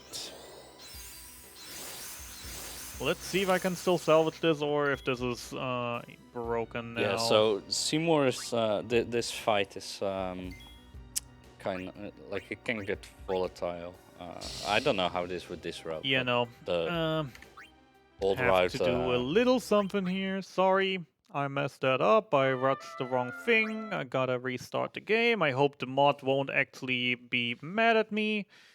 Tech, just keep an eye if the thing actually pops up, because it likes to not pop up back. We're cheating. We're cheating, chat. Not cheating. We're just loading the autosave right before the fight.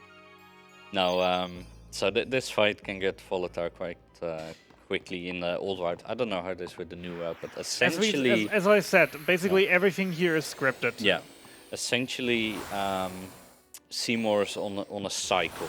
So we use different spells all in a row. I don't know the exact order, but essentially in the there are 3 phases in total. In the 3rd phase, we want him to use Thunder or Pandaga. So yeah, he starts out with Blizzara here. Then he will use, I think, Pandaga after this. I Go knew you were- all around. Yep. And change if the he gets weapon. off cycle because of whatever reason, it's actually really difficult. Amari for Riku, no remedy, that's good. Defend Yuna for Kamari. I have no idea why we do that, but sure. Defend. Switch to Brotherhood. And hit him. Because, yeah, basically, with the other setup, Can I not? Oh man. This is easy.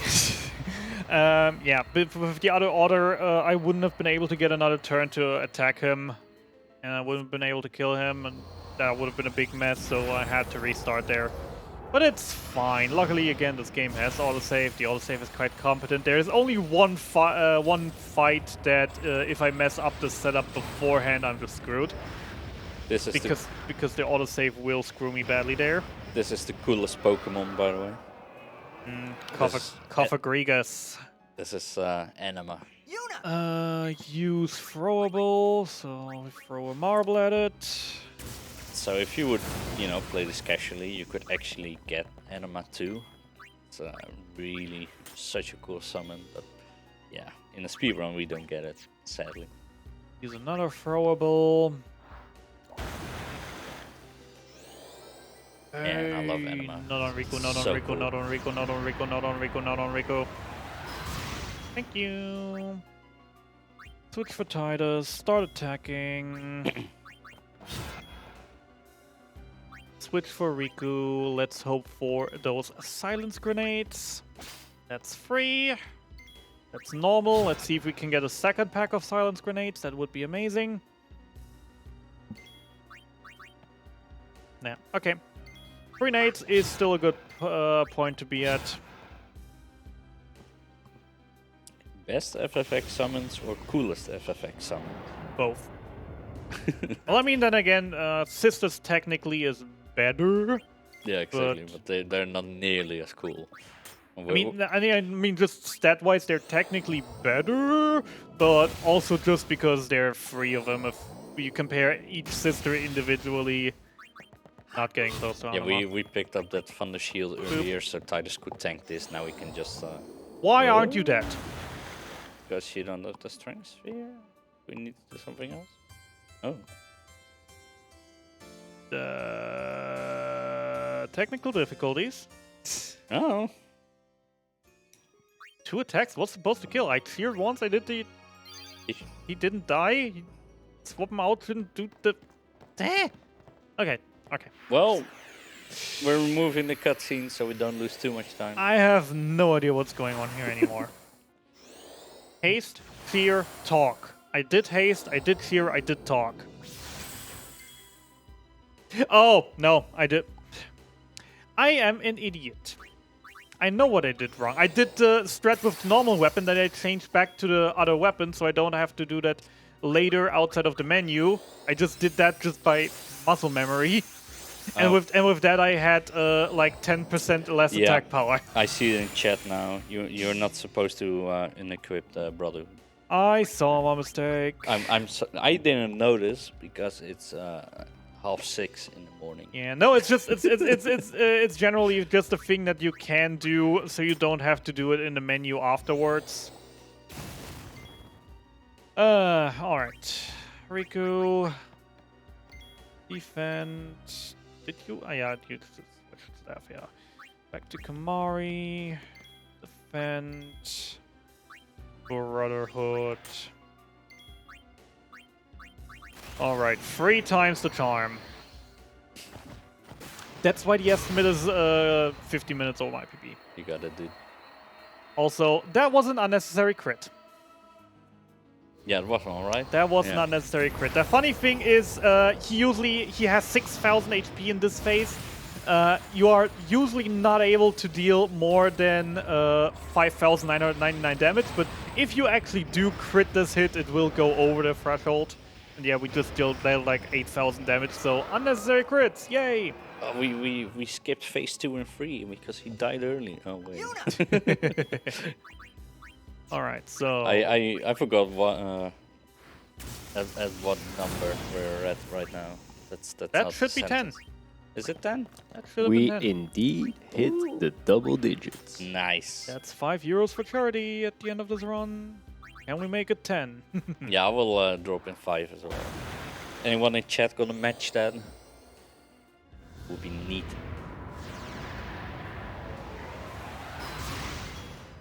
God dang it. That's fine. It's fine. It's annoying, but it's fine. I just heard from Tech that someone will indeed match that donation. Ooh. So that's a third person donating 50 cents per unnecessary critical hit. I'm actually not 100% sure I'm about to deal with the situation. Like, the other thing would right now would be revive Riku, but at that point it wouldn't be guaranteed to actually hit Riku. So, guess at least trying is worth it. I do buy more Phoenix Stones than I need anyways. Let's just hope that he actually does hit Riku and does lots of good. Yep. I don't care if you target Kamari. He didn't. Whatever. Die! Oop. And another unnecessary crit. Couldn't you have done that one attack before, then it actually would have been useful, but no.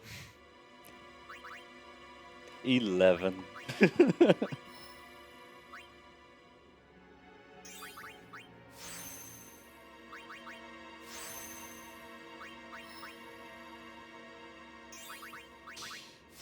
Then I do have to change the weapon manually to the Sonic Steel. Then I need Titus, Yuna. That's not Yuna. Riku, heal up. And let's get out of here.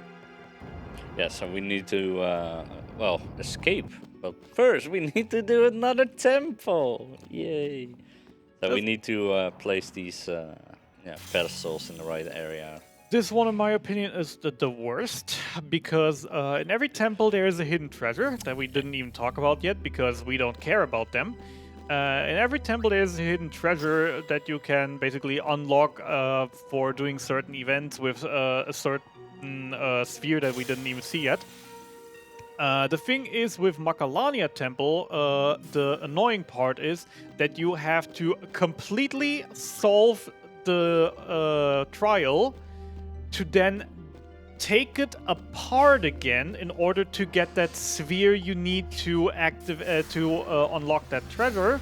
And then reassemble it And then you have to do the trial another time. And it's still not the worst one. Imagine that. So that, in my opinion, is just that is why, in my opinion, I like Macalania the least. It's just doing things. No, it's tedious, but it's not annoying. Like, again, in every other temple you can just do it basically alongside without any issues. Here you literally have to destroy all your progress. Like, when we're done, we can basically put the thing that we shoved to the right of here, we can teleport higher up and then just shoot it somewhere in order to actually basically obtain the sphere that we need. That was RNG minute. Yeah, Don't worry about it. yeah. And then we, again, have to basically reset everything. We have to put every sphere back to literally where it was before in order to make everything possible and then just start from scrap zero again. Which is annoying, to say the least. Also, don't ask us why Makalania Temple suddenly decided to pull a twist and put the trial after we got the thing. We don't know either. Alright, time for the escape sequence, which actually is quite action-filled because on the HD remake, you move a little bit faster and you can actually make it all the way back here, out of here, without a single encounter. So these things will, those Guados over there will follow us, and with good movement, none of them will catch me. And I have that good movement, and none of them has caught me in ages, but I have to get caught here. Because I lost Blitzball, because I need some more experience to do a little bit more of a menu, so I have to play badly here on... yeah. Have to play badly here. Anyways. What was the spread actually for this? Attack Duado, then whatever it's surviving, and Rico throws Silence Nade. Why is Silence Nade though? I don't even need to throw a... Oh, sorry. Use the Science Nade. More steals that I have to get later. Whatever. The air conditioning is playing with my hair. One of the problems of having long hair. Kinda annoying, itchy. Alright, and due to that extra level and that extra thingy, we can do the next boss fight the normal way, the Blitz Win way. Because basically, yeah, that is an extra +4 strength now that we now have, that we wouldn't get in Blitz Win. But in Blitz Win we already had an extra 4 strength. I'll be right back. Imagine not having an air conditioning. Oh. I have a desk van. Yeah. I got a ceiling fan in my room. It gets like 30 degrees in my room. It's amazing. Dude, I love this heat wave. It's so good. Alright, it is time to embarrass myself in front of a live studio audience. Well, technically Mitchie and Tech Crew, but whatever. And still, chat. It's still live, but chat isn't a live studio audience. Nah, let's do it. They are live. Don't worry, Alright. we can clip it if you want, and there will be VODs afterwards on our YouTube. Paste them, Brotherhood. www.youtube.com/BSG Marathon.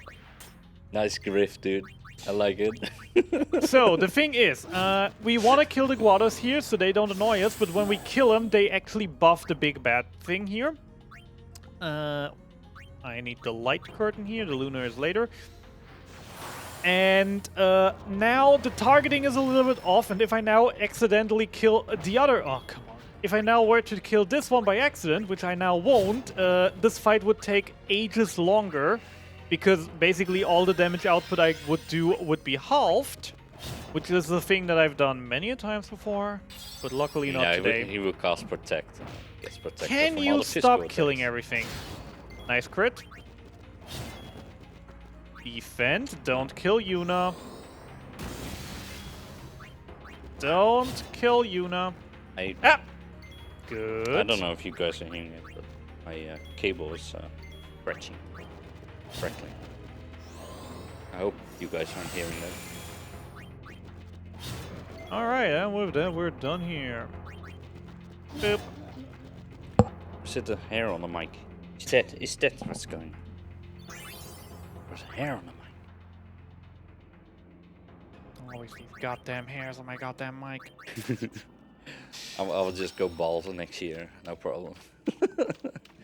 Alright, I'm having an interesting question right now, and that's just going to be, are we going to be entertained with the funniest sequence of the of events that this game has to offer? Say hello to the forced zoo fight. We're stranded in the desert somehow, don't ask us how we got here, we don't know either. Yeah, the whale picked us up again and dropped us somewhere else. I just said we don't know either. Well, I do. So we hit the thing a few times, now he hits us back, now Orange shows up, asks us needs some help. Need some. Now we're gonna defend a few more times, then Lulu is gonna show up, cast a spell that she doesn't even know how to cast, ask, are you alright, and then just gets immediately murdered by the bird. Sadly didn't happen. Can happen, is the funniest sequence of events. Are you alright? Comes in, are you alright? Murdered. Thank you, Lulu. Great help. Alright, so Biganel, we have a few things to keep in mind here. We need, I will need one extra smoke bomb in case I mess up the Sangradora skip. I will need, I already used one, I need 4 more throwables. So let's get started collecting already. So that's the minimum 2 sleeping powder that I need. Oh yeah, everybody got well brought to this desert by Sin, except Yuna. Yuna isn't here, as you can tell. Everybody is very confused where Yuna could I'll be. be right back. We're looking for Yuna right now. Well, mainly just for basically the entire party. Yeah, I mean everybody was gone, but we'll find everyone except Yuna. I hate that corner. Needles! I hate needles! Sadly, we can't leave Kimari behind either. So, actually need to. To be fair, we wouldn't want to leave Kamari behind because he has steel and we need a lot of stealing here. But just think of the 5 seconds That won't we go could so have easy on you saved next by time. leaving him behind. Fair enough. We can leave him behind later.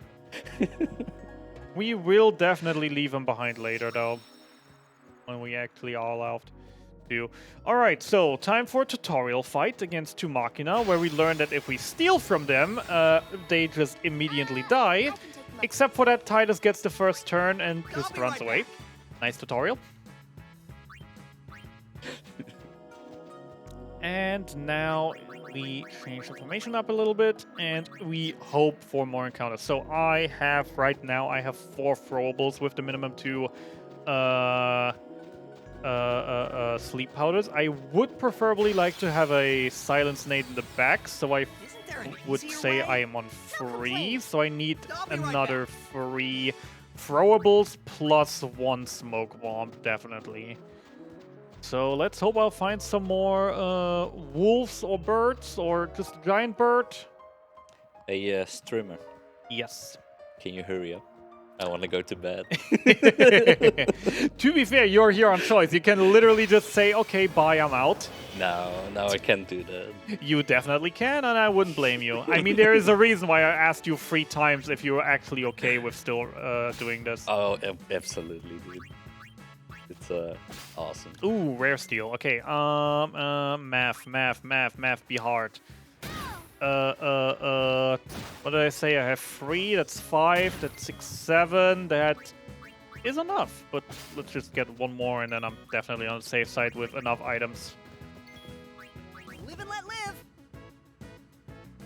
Alright, now it's just a question, am I actually gonna be able to pull off Sangradora skip, or will I have to do the smoke bomb strats? We'll learn in a little.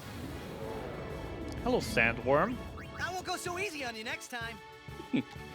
Okay, Titus. I still wonder how these things get like this big and fat when there's the only things really running around here are like some little wolves, some tiny birds that Well, probably run away. And That's the point. There was That won't more, go so easy on you next time. but there isn't anymore. that is a good point. That is a Yeah. good argument. I've never seen it that way. Yeah.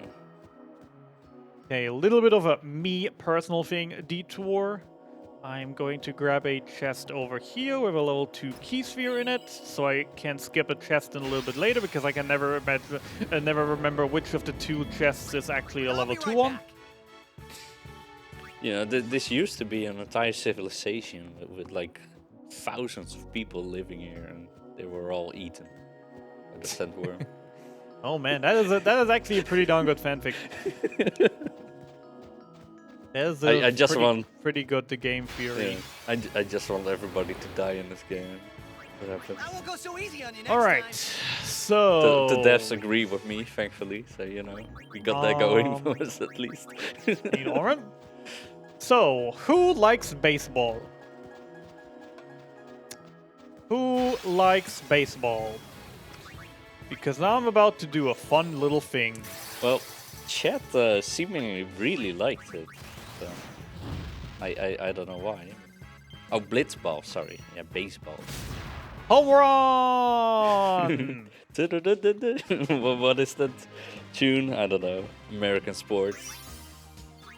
I say with a NBA cap. American sports. All right, let's see if I am actually able to set up Sangadora skip correctly. Come on, Riku, push me good. Yes, yes, perfect. Dude, I wish I knew I'll that. be right back. That was only very, very recently found. The only thing Huh. it does is basically it skips us this one encounter here, which isn't that huge in and of itself, but it allows to also redirect one of Kamari's overdrives to a different battle, which in my situation, especially with the blitz loss here right now, is huge. I should probably haste before I start things. That would be smart. Also, I'm on blitz loss strat, so I can't do the things that I usually do here. I should be fine with that. Sangadora, bombs, blitz loss. Yeah, just throw a grenade in between. Grenade!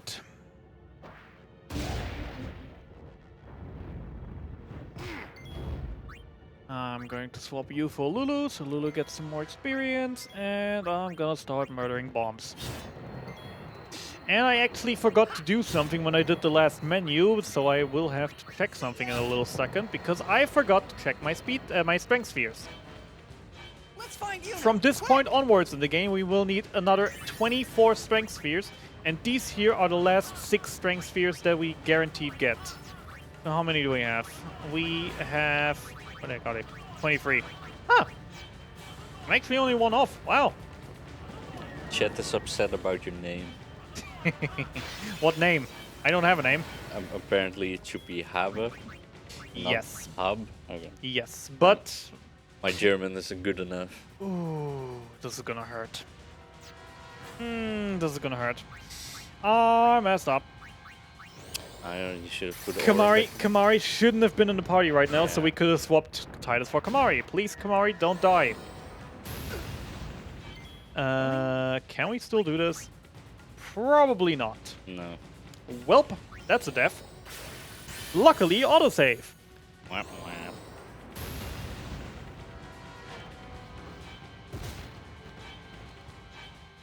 Just all the small mistakes today. Dude, it is nearly 6 a.m. I do not blame you. And that after the travel today that we had. Oh, snap! Uh-oh. You. Why did you do this? Can you haste Kimar? I just did that before. Okay, that's a slight issue, but not a real big one because I can solve this. I can fix this. I still have to haste him though. Or just switch to Rico, that works out as well. Then I'm gonna do the old extra fight for this. Because I tried to prevent me from doing this strategy because it's slow, but now I had to. Also, haste probably would help still. Yeah, outer haste can also screw you over. As demonstrated here. I mentioned German sports are just who can remember the most rules or something. No, it's a German sport to be losing the entire match and then score in the last minute. Was that unnecessary? Beat the Dutch in the finals. That was the second hit. That was not an unnecessary crit, I think. I don't know, I think That definitely was an unnecessary crit. it was unnecessary. Let's just count it. It's for charity. All right, that's number 12. Good. All right, now we do now I actually do what I wanted to do before. We switch Titus for Kamari. Kamari will lance it on the dual horn to fill up his overdrive, which I don't need to do because he still has the overdrive, and then use Stone Breath.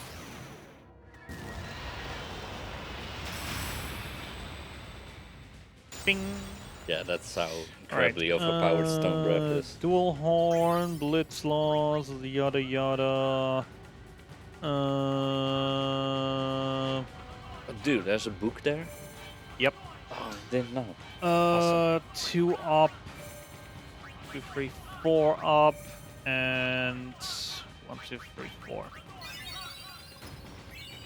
Friend Sphere! Yay! Because the real treasure are the friends we make along the way. Mario for Titus. An annoying sound.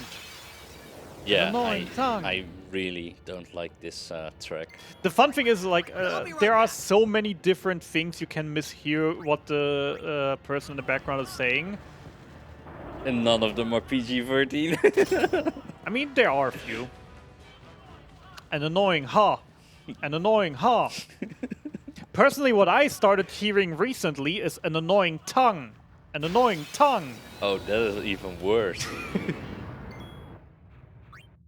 Switch for Kamari. Lancet, one of the Chimeras. Yeah, this is one of the few songs, I suppose, on the OST that I really don't like. It's literally because of that the dude just shouting in the alarm.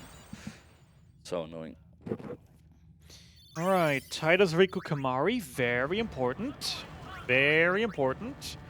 This would not be salvageable if I don't do it correctly. Annoying tongue. He's An almost annoying gone, guys. tongue. He's almost gone. An annoying tongue. An annoying tongue.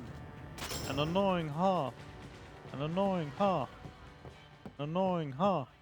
Are you annoyed yet? No. The fun thing is also just, this is definitely misheard. What he's saying is all bad for get to the cellar. Yeah, I'll bet we really haven't talked about it, but it's essentially different language where they took English letters and then swapped them around. And Yeah. that made a new language. So if you know which letter transforms in which letter. Generally, I have still to say, like, I'm not really impressed about the language itself, because it literally is just letter scramble. Yeah. But I have mad respect of the people who then got these scrambled words set in front of them and actually made made words out of them that somewhat sound like something. Oh yeah, the voice actors. Woo.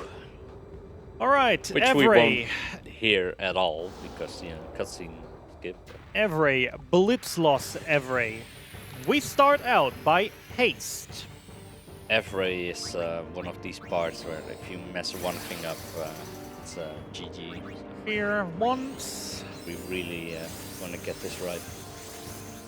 Here twice.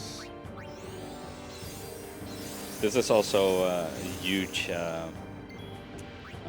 block when you're playing casually.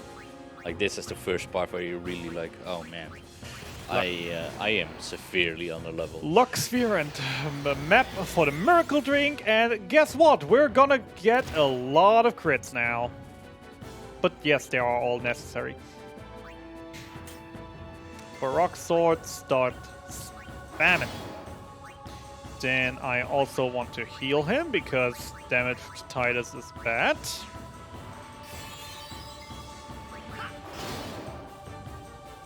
Oh, come on, really? This is like worst case scenario for me. Alright, whatever.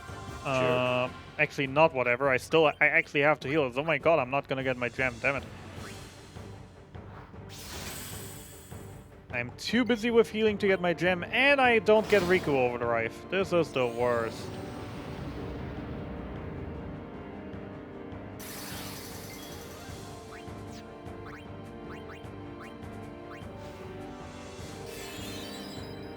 Guess I'll have to do a bit more stealing than in the Calmlands. And that ain't the end of the world. So he's charging a special attack now, the Poison Breath, which will immediately kill us. Except that I buffed Titus so he takes less damage from it, so he survives and can take another hit in. That was a necessary crit. Don't worry about it. Yep. Alrighty then. I need a Mega Potion. I need the... No, the formation stays, but I need the Sonic Steel back. So we are literally wedding crashers right now. Because Seymour and Yuna are getting married right now. But yeah, we're gonna prevent that from happening. And I'm actually really sad. For once, I am good on Power Spheres, so I can actually just do this optimally. Just do the fights optimally instead of throwing items that change what spheres the enemies here will drop. Which saves like 30-40 seconds already. So yay that. That's a problem less that that's a problem I have to worry less about. Sleeping. Yeah, these robots are kind of cool. Well, we're not gonna see it now, but if they are the last guy alive, they will select one of your team members and just, well, home run them out of the screen, like what we did with Sandra Gora earlier with Orn. He will essentially return the favor to us. So it's one of my favorite enemies because of how silly it is. I personally just love the robots already just because of the nicknames I just keep calling them, because no one can remember the YLZ T90. Yeah. I personally just am very, very simple. There's the Kickotronic, there's the Shoototronic, and there's the Tankotronic. Solid.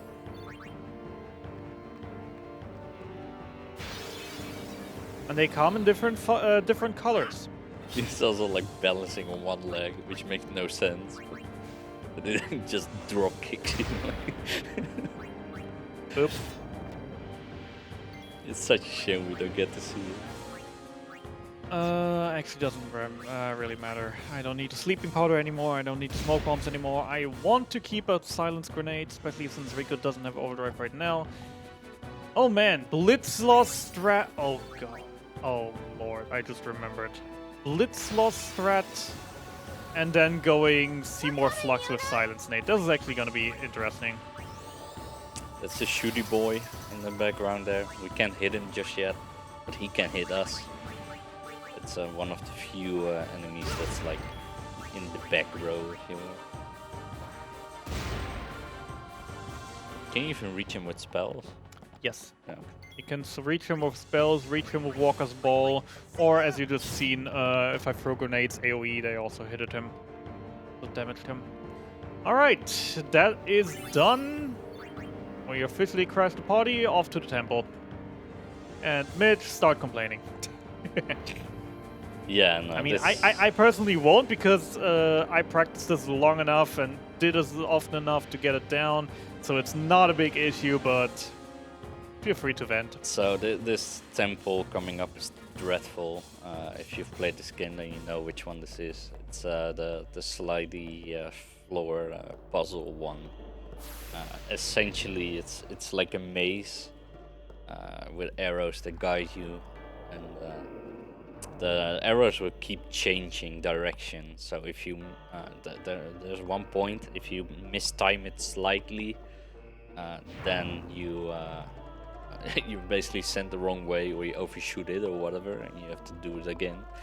And it's a maze because you gotta go forward and you gotta go back and you gotta turn and you gotta go back. And I like once you actually get the pattern down, then there's still the timing thingy. Yeah, I'm It's just an saying, awful people who have done this puzzle before will probably be very angry at me for what I'm about to do. Casually, this is just disgusting. Yes. I absolutely hate it. Thankfully, you can hold the button down here, which I didn't know when I played it the first many times.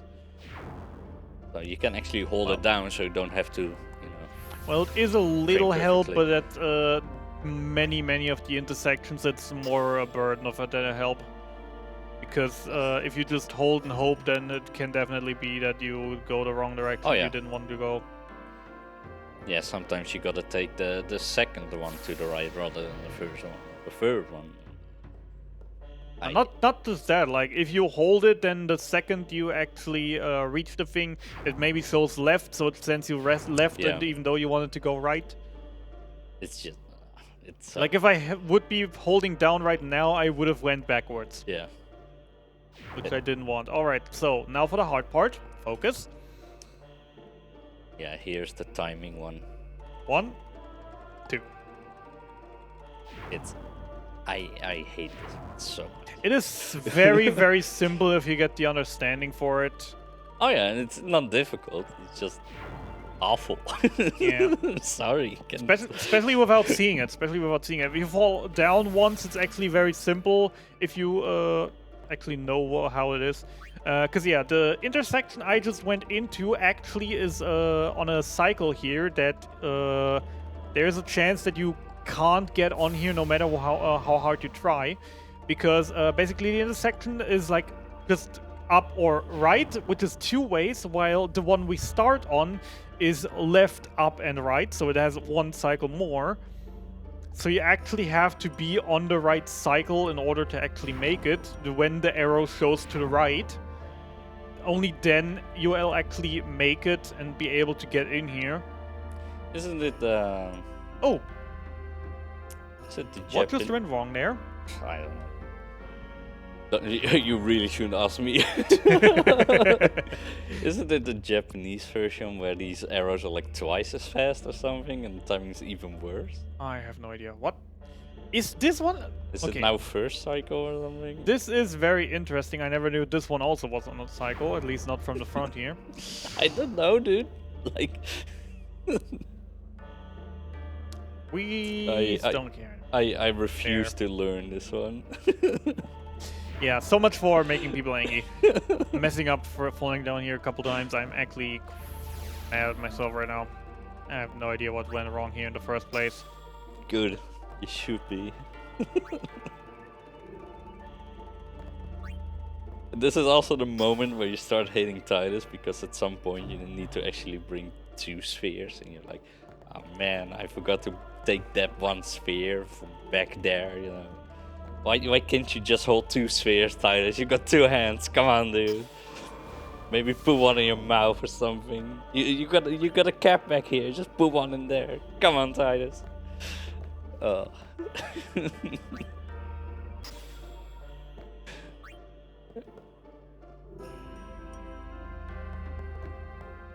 I absolutely hate this minigame.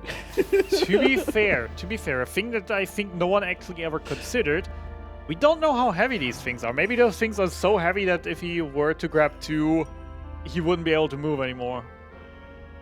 Nah. I don't accept that explanation. Yeah, nothing much going on. If our lovely host would care to say a few more words, you probably have a little bit. Yeah, otherwise I'm just gonna rant anyway.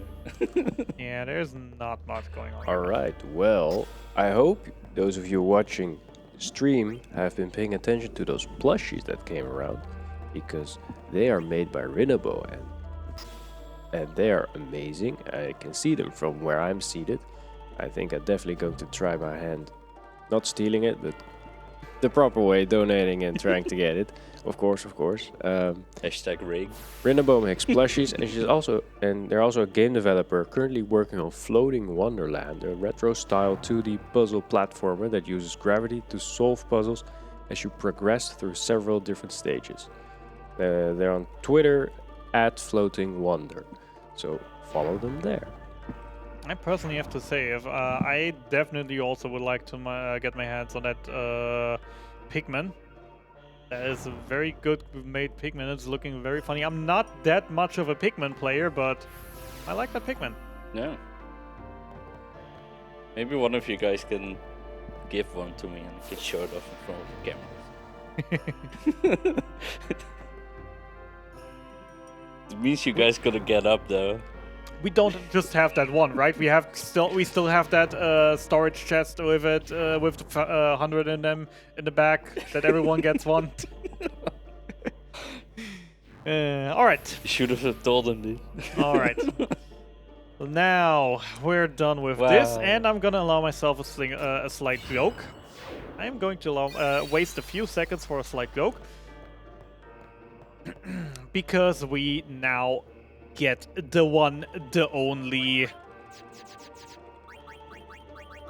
BSG.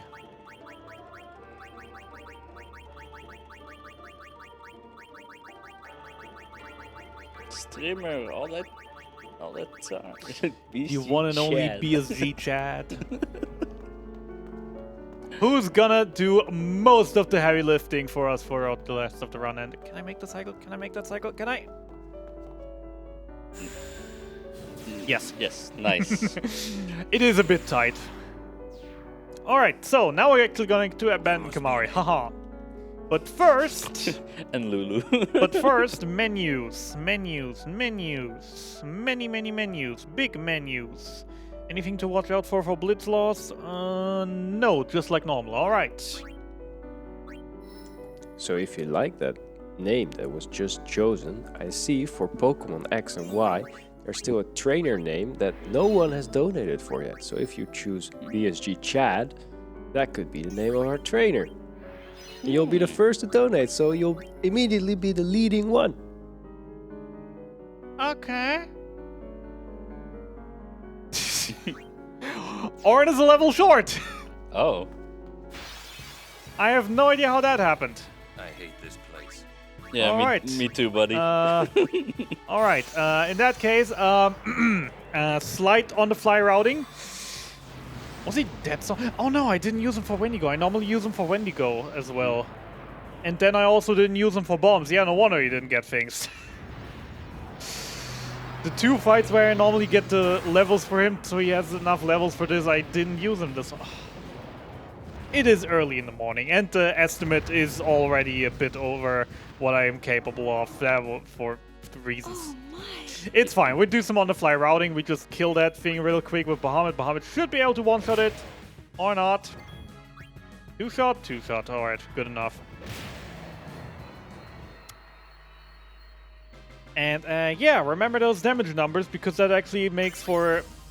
Oh, right. Orin needs to get a turn if he needs to get experience. Mm-hmm. Technical difficulties. Please wait. That one. He has a turn. He survived. Yeah, this place it really ramps up the experience gain. Again, like there's certain routes where suddenly, The good thing at least is I probably won't have to do any more kills after this, because I already did 2 kills then. Although that's not overkill, so it's only... okay, so 1 less, so I probably still... I'm probably gonna play it safe in the end anyways. Come on, you healed so much. Boom. Die already. Alright, we can move on now. Because now Orange should have 1 level. He has 4. yeah, exactly. Great. Alright. That's what I meant. He will be fine. Alright, so finally we can get that. Then we can use the teleport sphere to teleport Yuna over there. And then we just get a bunch of things. Like +3 magic, +4 strength. Then we move over here. +200 HP, +4 strength. Yeah, we're making Yuna way overpowered right now. +3 magic, going over here. +3 defense, +4 strength. Bit more speedy. Few more MP. 200 HP, +2 strength, and finally another +2 strength. Now, let's do a damage comparison to what we had before, right? Before we had Bahamut, who is the strongest of the Aeons we have, or BSG chat, dealing 1,400 damage. Let's see how much that changed. Right? I mean, we got a good few strength, but it won't really make that much of a difference, right? Shouldn't make that much of a difference.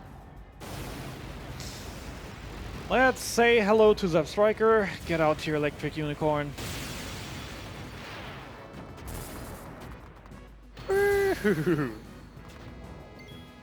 Damage check. 3,400 on a thing that's way weaker than Bahamut. Alright.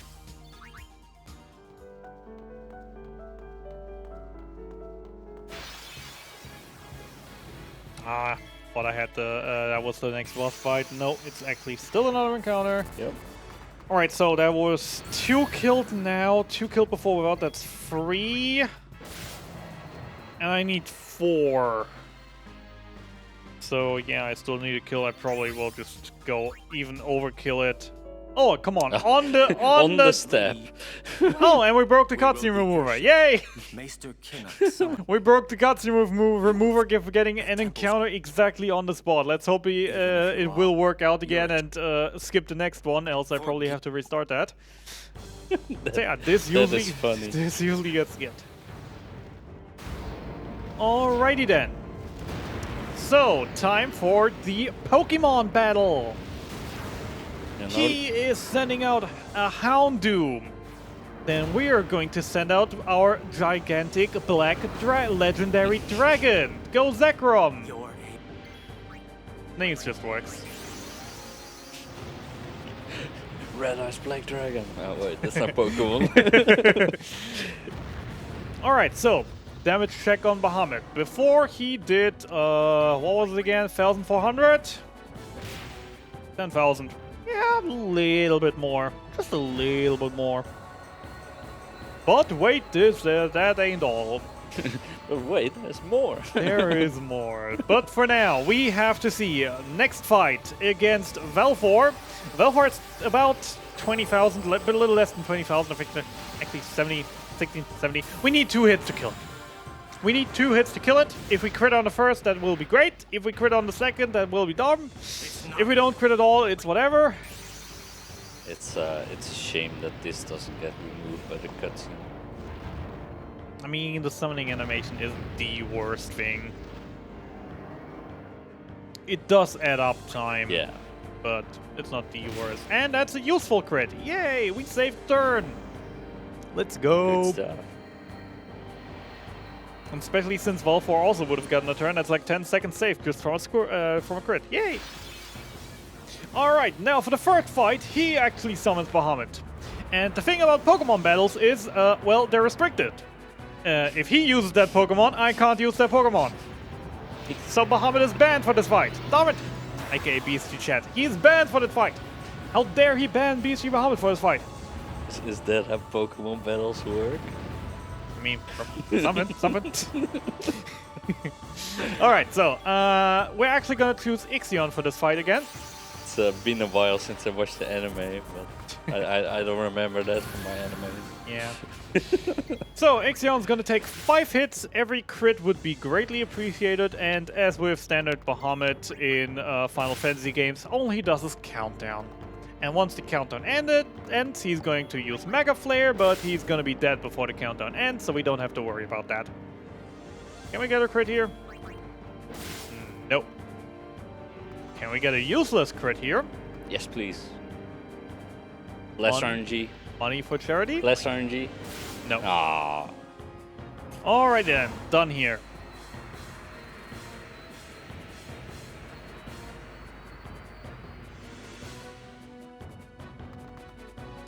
That's that. Let's hope the. It's a shame we don't get to see Shiva. Okay. Okay. There's a way to the surface. Yeah, it might be broken. Just actually. quickly in the back, gonna close this. Yeah, it's not picking up. Okay, let's close the cutscene remover. Let's open it back up. I'm sorry, I'm not sure what's going on stream with this right now. I'm sorry, not sorry. Is over. Just trying to fix. That's done. That's done. Let's hope it works again. Just cheating. We activated the Game Genie. Don't worry about it. Of course. Just gave all items 99 times. Yeah, so that chest we saw there, right there, It's actually shop. it sells potions. I mean, technically there is one thing about that shop that actually is worth mentioning. It sells distillers. Destroyers Yeah. are items that you can throw on enemies and therefore change what kind of sphere they drop, which is very helpful Oh, if yeah. you're short on power spheres. Most difficult boss fight coming up. Oh yes. Super technical. This is oh my lord, this is like Every was hard, this is a joke against Every. So what we have to do here, this is zombie Every, this is dead Every, and what we do is we throw Phoenix Downs at us, because everyone knows if you revive a zombie, it's gonna die. Or something like that. Oh, we got him. Okay. Whew. Super close. Oh, I nearly man. died there. So difficult. I nearly died there. I am very, very happy that worked out. Epic music is still playing. Luckily. And yeah, the Dead Alive Dead FRA is still after us or something. I don't know. Nah. Nah. Since we killed it, it's good. Usually, what you're supposed to do is open these little thingies on the bottom of the gates here during the battle, so the gate opens and you can swim further on, and then you find the next gate, and you continue on doing that until, well, you are No, out. the music is clearly indicating that it's still after us. It's like, Okay, that is a very fair point. what's that guy called again? The Tomb Raider guy with a hat and a whip. What is he called? Indiana Jones. What is Tomb Raider? Oh yeah, yeah. It's clearly Indiana Jones. Like Yep. we're running away from the boulder. That's Yep. FRA right now. Yeah. All right, so menu. This one Man, is so exciting. Can I stop doing the phone? Okay. Where am I? Isaru after Blitz win, Blitz loss. Go there, walk backwards, and then... Okay, so we teleport over there, and then we friend sphere over there. Got it. Yeah, Oaka is trying to scalp us some more right now. So we teleport over here. Activate that power. And then friend sphere over to Titus. And basically just move this entire path backwards, grabbing all the goodies.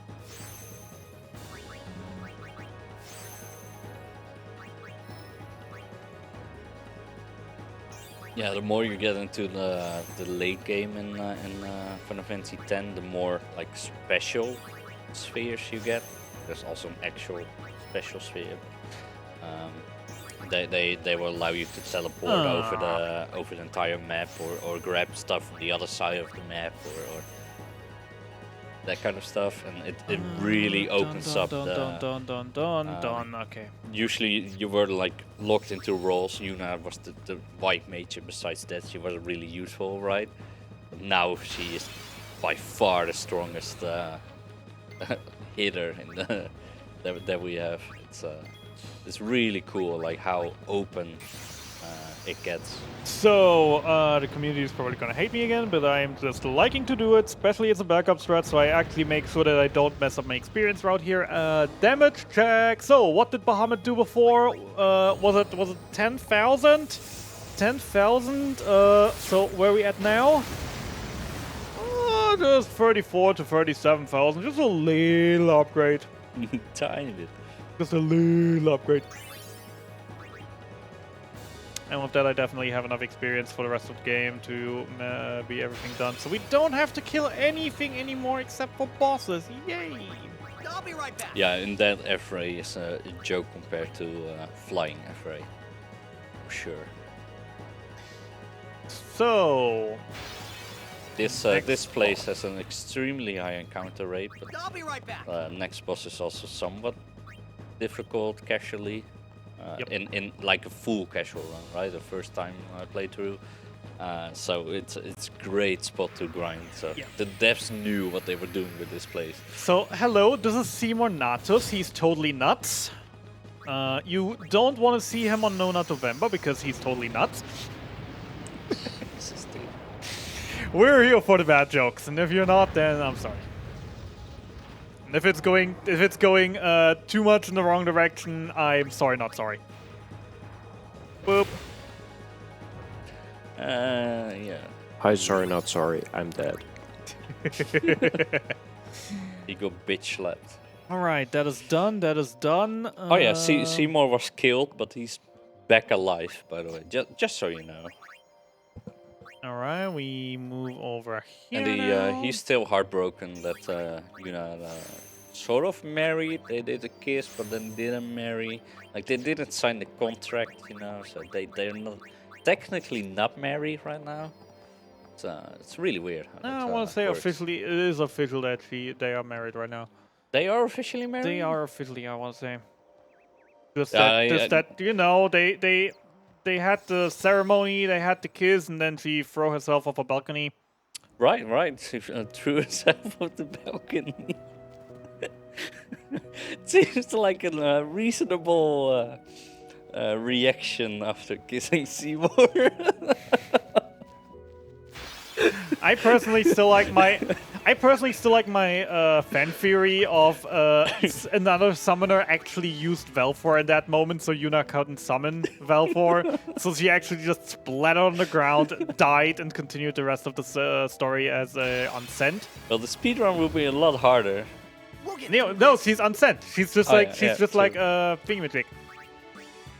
Oh, maybe she can also like change it to weird shapes and stuff, like Seymour. Can I get a 50? No. I will try for that 50. I'm Yeah, screwed that these monsters here are very much capable of murdering me. I'm going for the 50.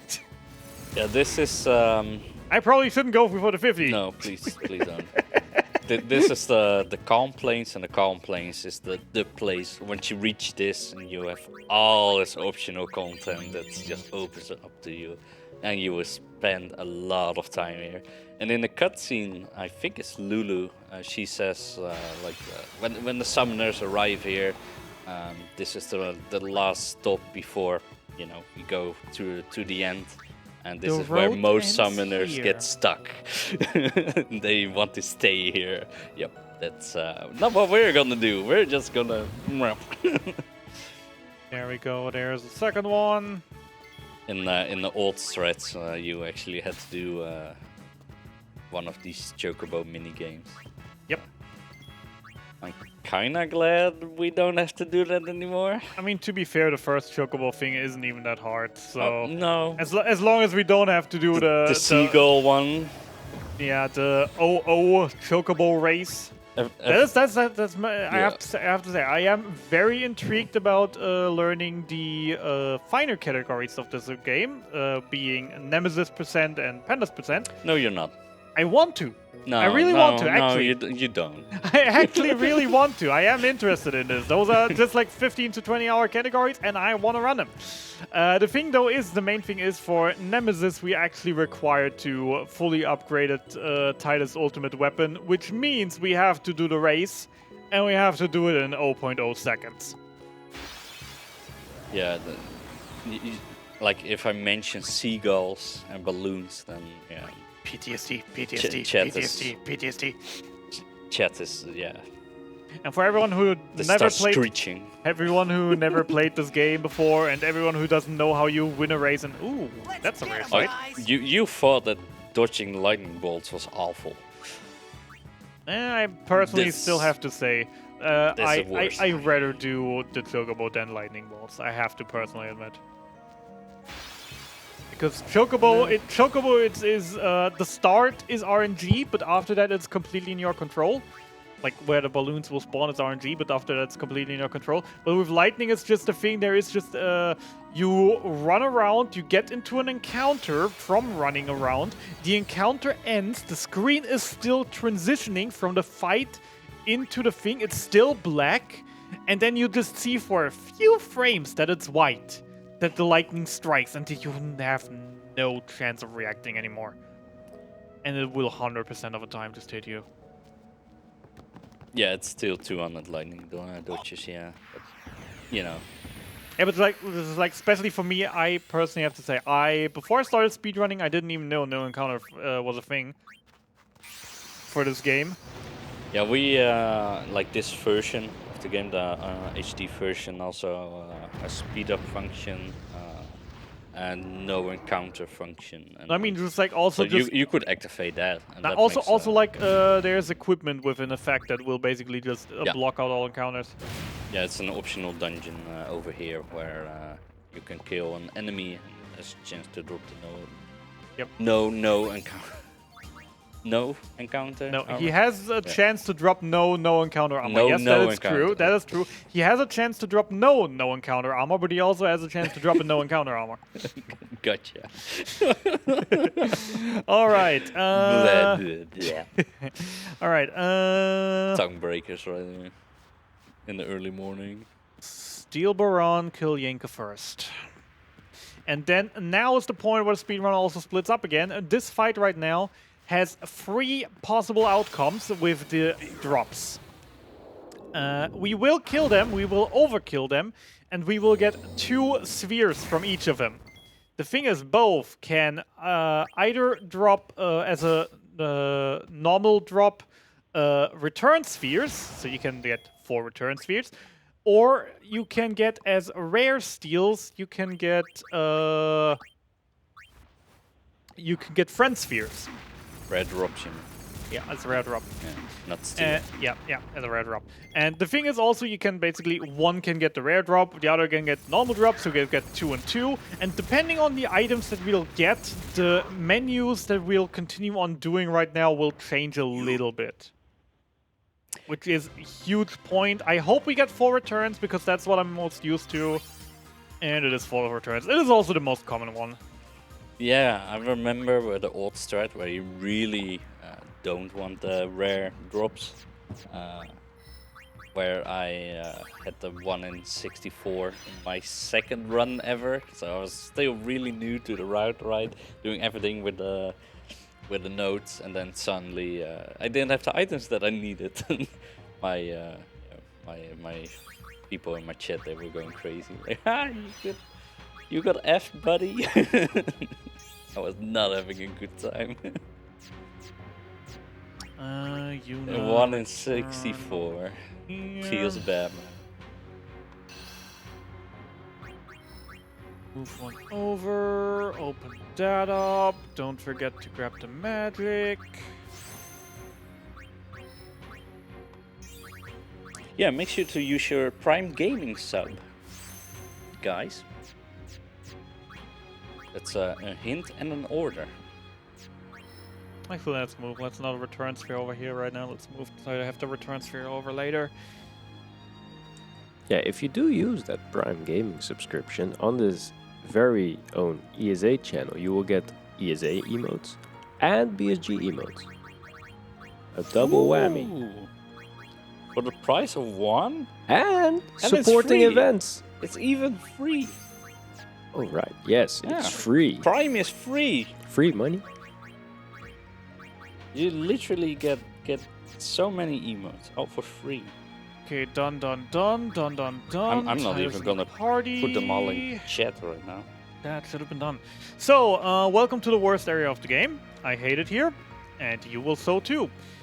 Welcome to Mount Gagazet. It is a pretty lengthy area. It is very, very lengthy, and the encounter rate is through the roof. It is so through the roof that sometimes I just randomly save 2 minutes on the split here, just because I for once actually get the good encounters. Just like the common thing is just like compared to the common encounter rate here, and I'm already like 2 encounters up to here. I've definitely had runs where I've had 5 encounters just up as here. In 10 years. So already starting off strong here. Commentary got banned from the chat. For spamming. All right. Feels bad, man. Well, if commentary is banned, the next 5 minutes we're probably not going to do anything except for running around and fleeing from encounters. So if our lovely host would have some words to say or some donations to reach. All right. I hear I have a job to do here. All right. So what I'd like to do first off is I want to thank Veilig Reserveren, which helped BSG. They're basically what we use to sell tickets, and it's neat because it works. Oh, what's that? That's Mosquito. that's pretty good. Go away. And also, if you like this event, UKSG Autumn 2022 in Glasgow, 3rd and 4th of September. That's coming up as well. So if you want to visit an on-site event, found this one and like, it's too late now, I can't go, you can make plans for that one. And they'll be raising money for Crisis. That's something else than Mind. We're raising money for Mind here. They're raising awareness for mental health problems, making sure that it's can talk about it. I heard there will be a very interesting panel, not an interview, but a panel with people from Mind. So that's also something very interesting to check out later on in the week.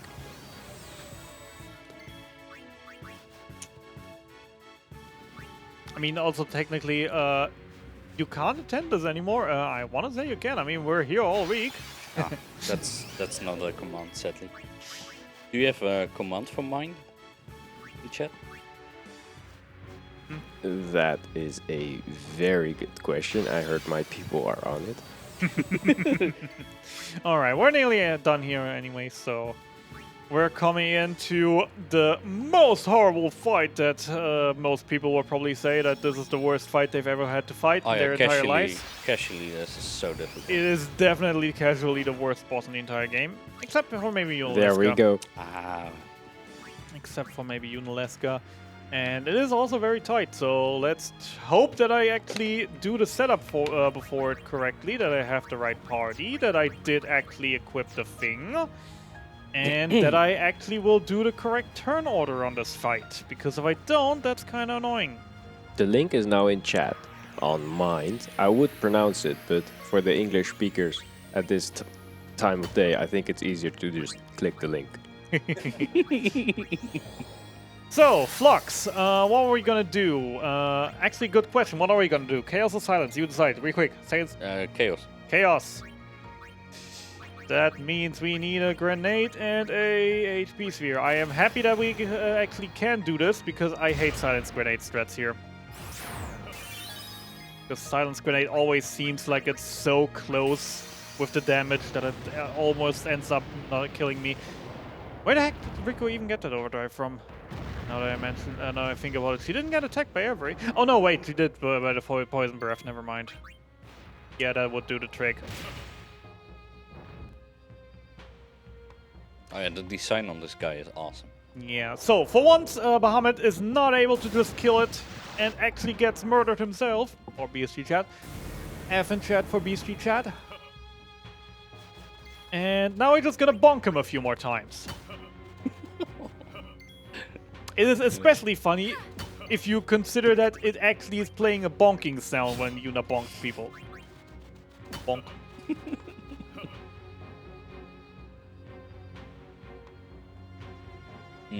Could only be one or two more bonks. Bonk. There we go. Nice. That's Flux.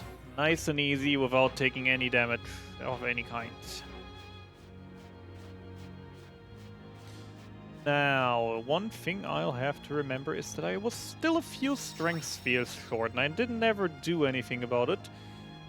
Because we can do something about it right here. But before that... Oh, hey, we're home. Oh yeah, yeah. No context, no context. Oh, hey, we're home. No context.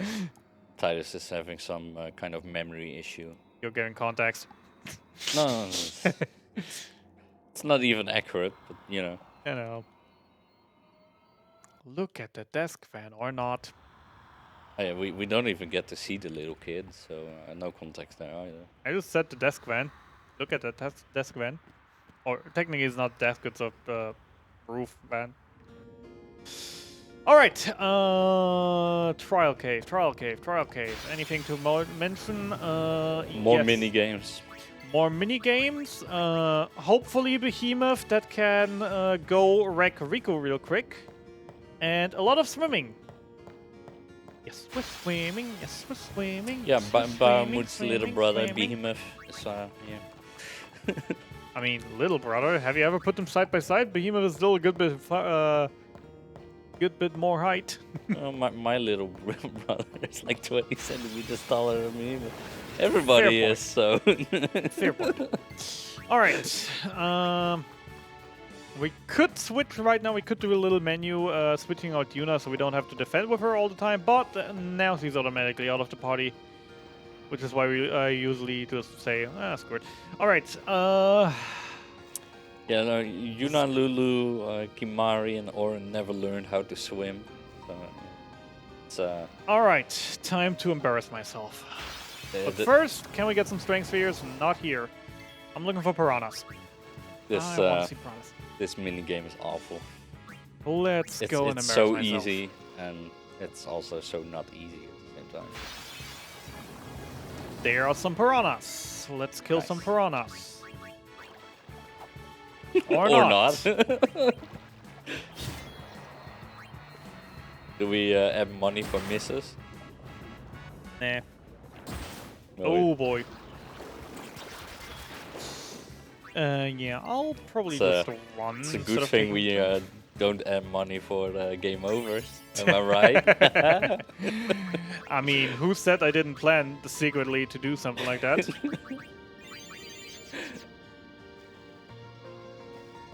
Alright. Yeah, exactly. Yuna grew up on an island, but she never learned how to swim. Interesting. 1, 2, 3. Nope. Oh, come on! Nope.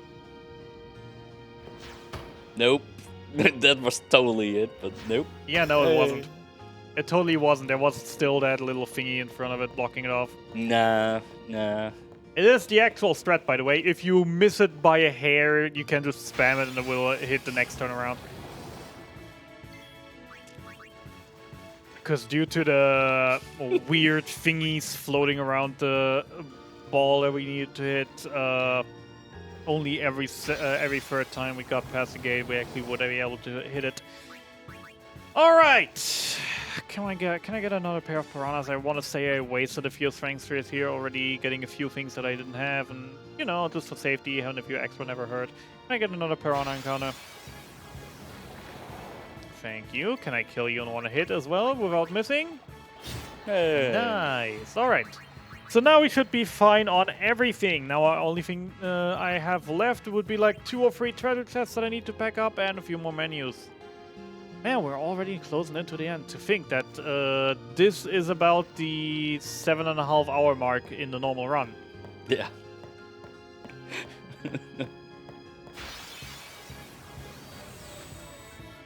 8 when I run, but you know. I mean, I usually kill Unalesco around 8 to 8. No, never mind. No, the Unless others, there's 8.5, 9ish. the others literally don't swim ever in this game. Yep. In 10-2, Yuna and I mean, stuff will play blitzball. It's but not really about swimming, it's just the waters here are filled with monsters, and we fight those monsters underwater, and we are, these 3 are actually trained in, you know, holding their breath underwater, throwing their weapons underwater. water martial arts. Yeah. So Water cage fighting. they wouldn't have the problem with, but the others can't even hold their breath for 30 seconds underneath there to then swing a weapon around still. That probably wouldn't work out. Imagine if Lulu used thunder underwater. Everybody would die. The entire lake would be I mean, static. at that point, it would have one good thing, because that thing we finally would have one thing that this game is quite lacking, and that's AoE spells. True. I mean, only what? Bio single target? I want to say only Gravity, only Demi and Ultima actually are AoE spells in this game. Sounds about right, yeah. Okay, very difficult puzzle. Yep. Yeah. Green goes in green. Blue goes in blue. And we don't have red, but orange will do the job as well.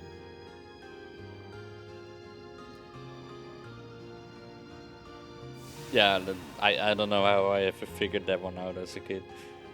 Probably just trial and error.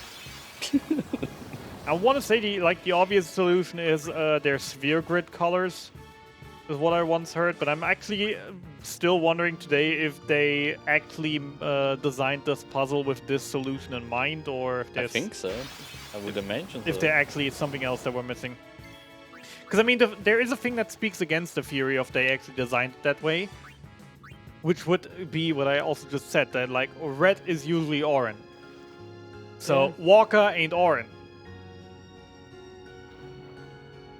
You made it in time for the start of FFX? Yes. Yes. What do you mean in time for the start? We are nearly done. No. Really? We're 8 hours in already, can't you tell? Also, hey, a behemoth. Please, hurt Rico. At this point, Nope. it probably doesn't even matter, but whatever. Wop. Waka is just a little bit dead. Game over. I'll win.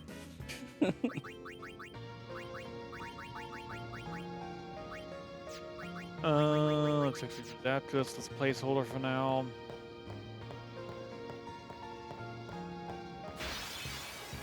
You thought the circles were based on the size of the characters. Fair enough. Yeah, but it's kind of hard to. Then again, Riku is still a good bit. Yeah, but the blue and green hole are hard to tell from the size. It's whatever. Alright, Sanctuary. It's just a really weird puzzle. Sanctuary honestly. Guardian. Yeah, this, So this is the first boss where hitting won't just be enough, so this time we'll actually have to weaken him for 4 by using Armor Break. And then we summon Bahamut and kill him in 1 hit. another boss fight which you might remember from casual play. That's actually quite difficult. I personally never had really issues with him.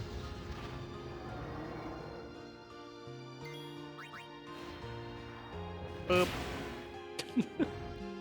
Yeah, this is most of the late game now. You just slap everything.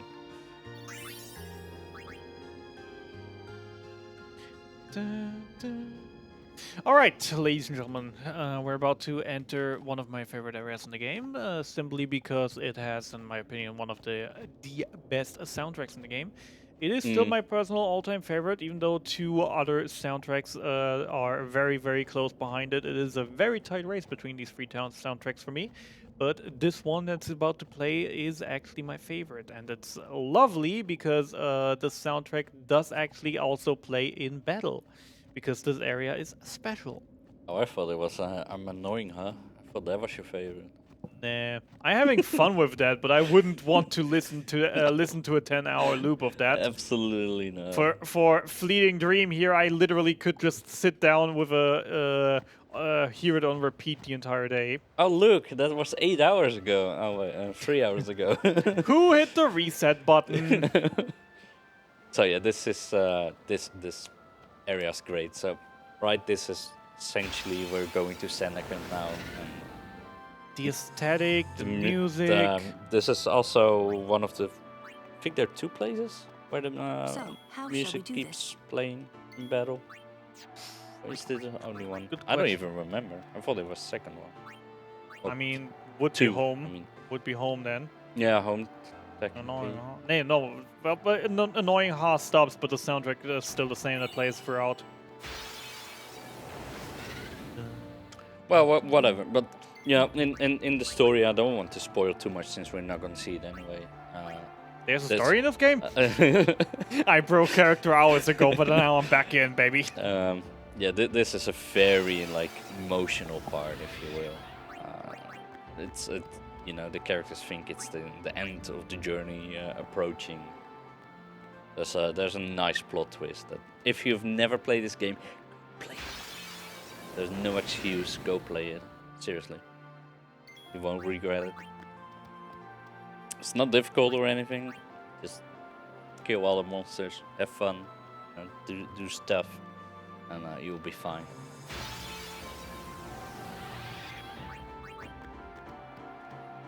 Yeah, I love that I keep playing this song through the battles. I wish they were in Final Fantasy 9, I know, different game. Final Fantasy 9 when is it called Nova Dragon? I think it's called Nova Dragon, yeah. Like you have this epic Nova Dragon cutscene, right? And then go into the battle and it's a normal boss battle. It's such a shame. I wish they kept that song going. from the cutscene. All right, sadly we have to say goodbye of this. Also, Yep. the great plot twist. You mean that Riku ate all of Yuna's cupcakes? Sure.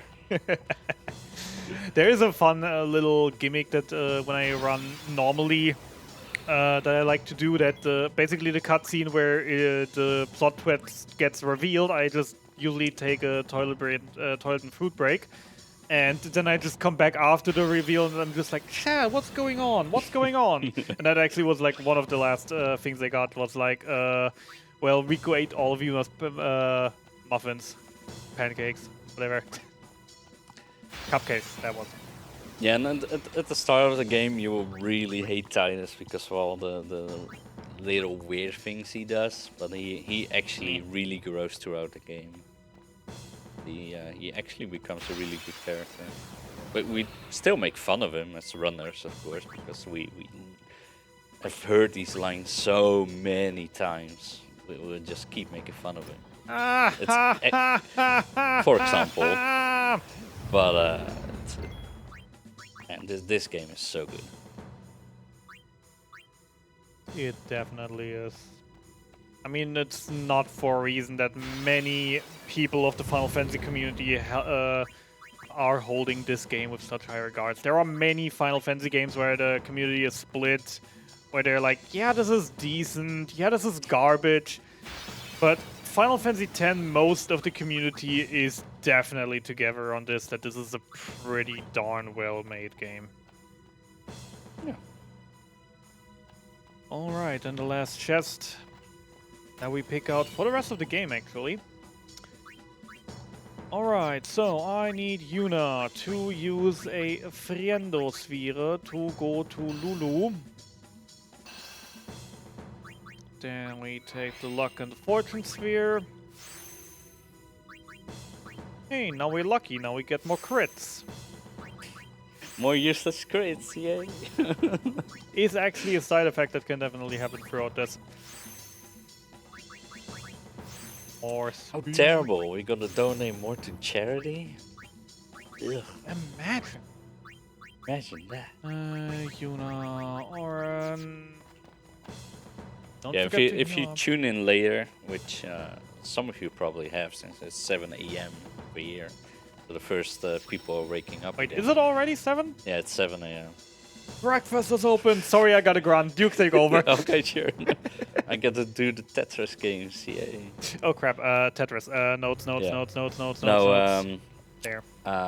we have an incentive that every useless crit we will donate 50 cents, and we're at 12 now.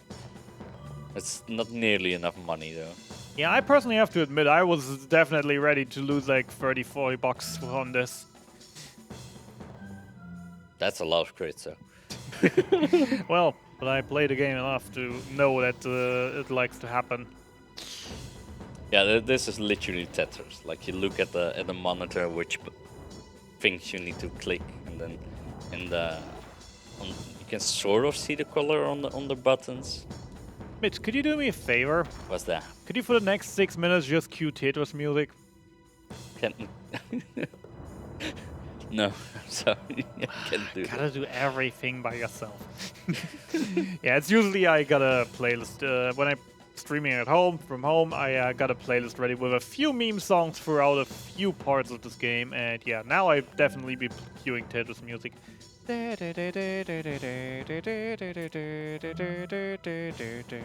I'm afraid I'm not a Russian componist. Is that the word? Okay, we got it. So let me just feel free to talk over that, so Hell we yeah. don't get flagged by Twitch.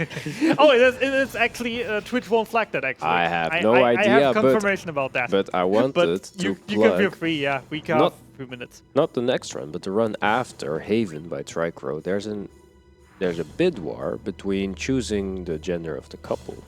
What I mean with that, currently male or female are winning, and they're tied. So if you want either of those to win, you can donate any amount and they'll be winning, or you can donate for male-female, around €10, and they'll be in the lead. So if you think, I want that one or I want that one. Because don't leave it at a tie, guys. Come on. Don't let Tricor decide. He makes weird decisions. We know all about that. We gotta do the run twice.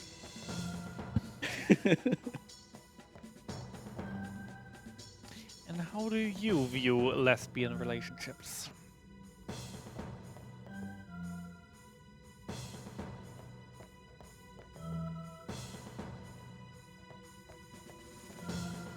Okay, you can. By the way, host, you can feel free to talk a bit more. We still have 2 of these puzzles to go.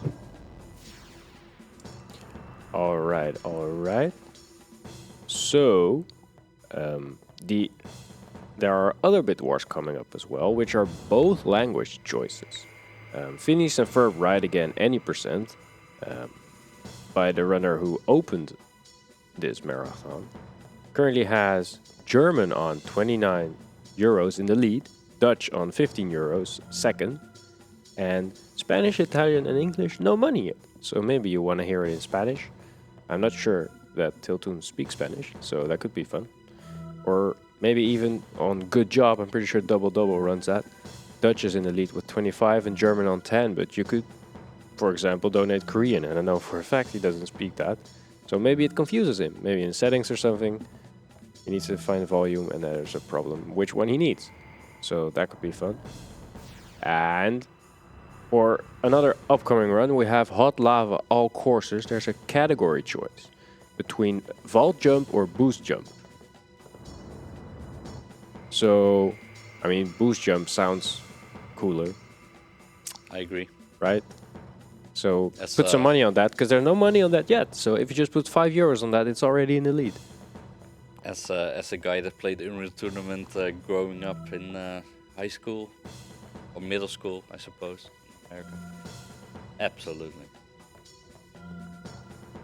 Boost jumps is everything.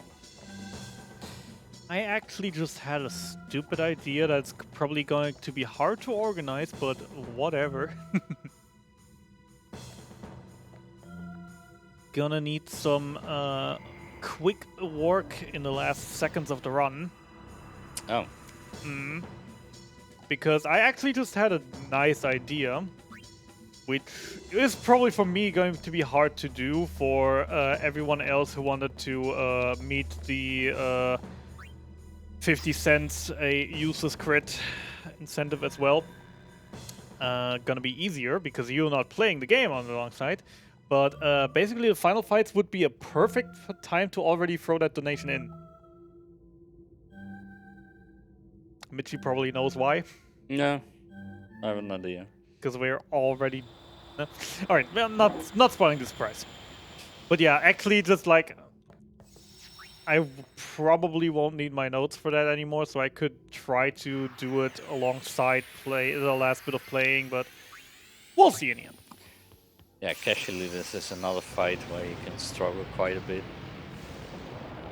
Usually after that last guy, this one isn't that bad anymore. But it has a nice...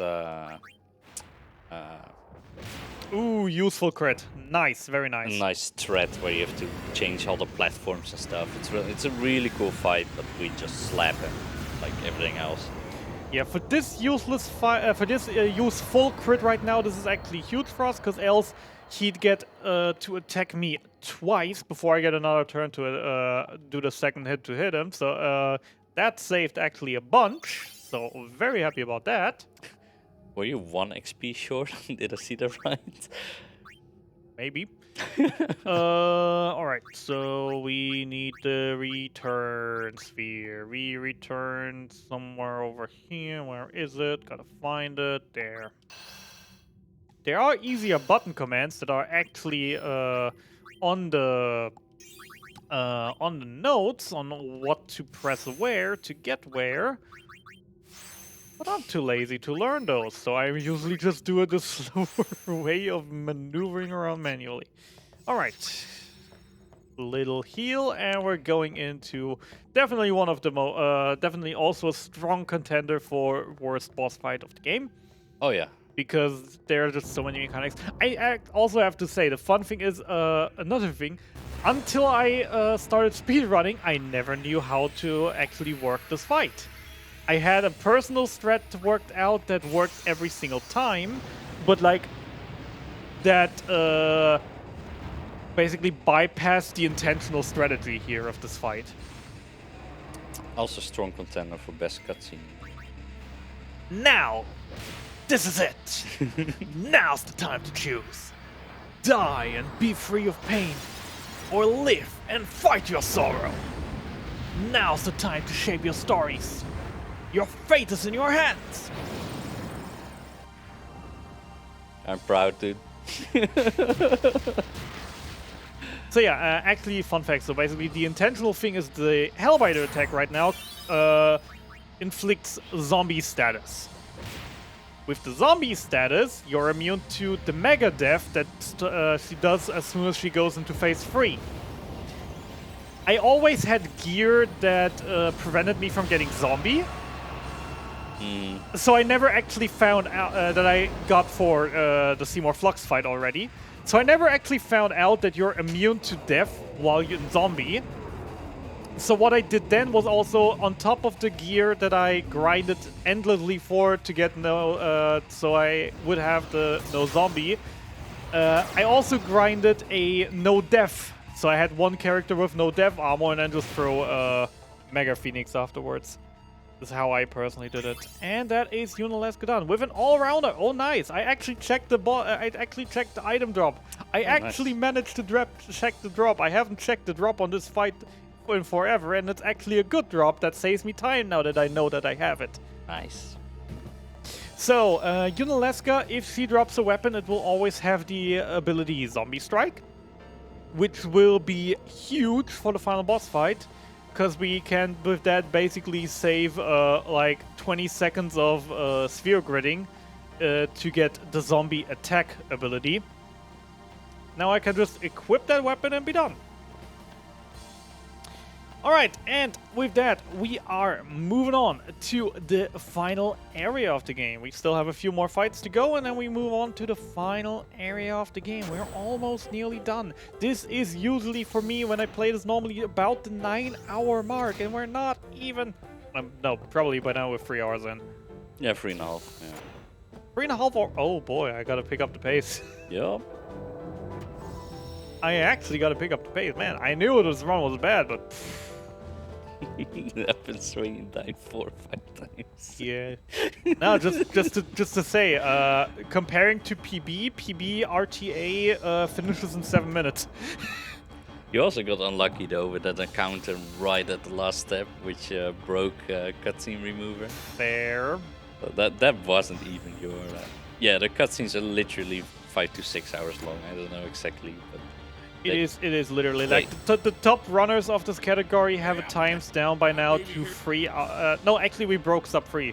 No wait, was that World Final? But it is around the 3-hour mark, so very close to the 3-hour mark, and I still have to personally improve a lot on. With the top runners of the normal category without cutscene remover, normal 80%, are sitting at 8 hours 50. Yeah, so about 6 hours. Hello. I must thank you for the Aeon. So, This cutscene doesn't get removed. Well, come see. Sure, take the wrong option. Note this one doesn't get removed because you actually have to do Do the input. inputs Gotcha. here. Is why we wanted to have So- this one in. Just picking the wrong choice here is dumb. Also, yeah, we always thank for the Aeon because that's Bahamut. That's our BSG chat. Yeah, that The- little kid is literally BSG Chad. Yeah. The chat who is dominating this run in this late game. So yeah, basically, We're yeah. going to attack Sin now. a lot of story. We're now going for the whale. The whale was flying, and we're gonna shoot the whale out of the sky. That's where we're at now. So, also a little bit on that front. First of all, we're gonna cut off his arms. In order to cut off his arms, we're gonna destroy little flowery-looking thingies on his arms. How do we destroy them? With two hits from Bahamut, or BSG chat, who is notorious for critting on a second for this one. I can use this critting. We'll see. Maybe we actually get a useful crit. Happened a few times already this run. Maybe it can happen again. Crit, crit, crit, crit, crit. Oh, wait. Got an impulse, not attack. Crit, crit, crit, crit, crit. Nope. And watch this deal 70, 80k damage.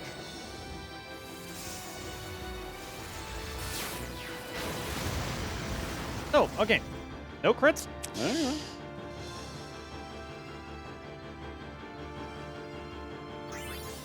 The opening FMV in Final Fantasy 7, dude.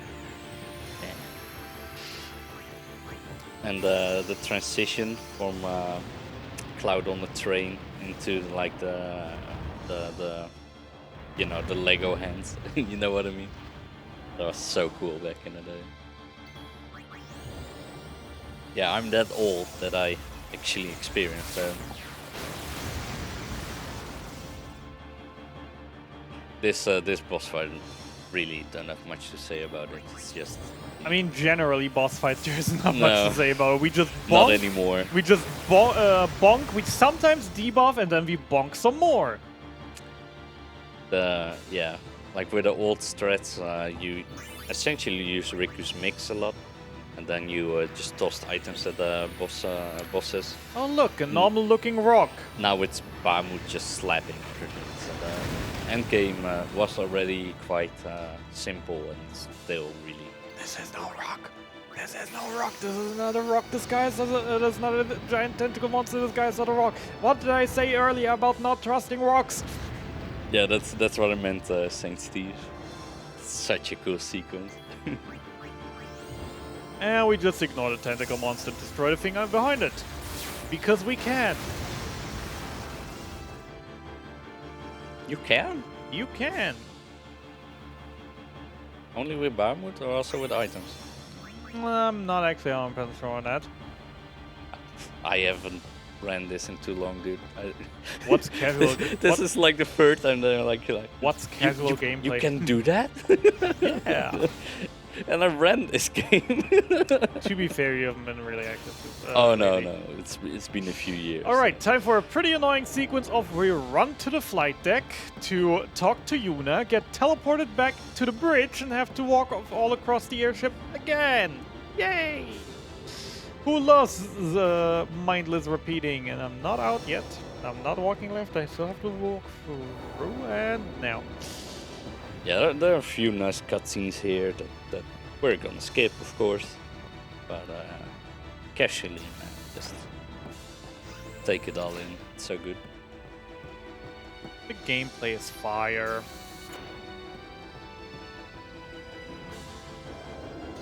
Alrighty then. So, Overdrive Sin. Overdrive Sin. 2 to 3 attacks depending on crits and damage rolls.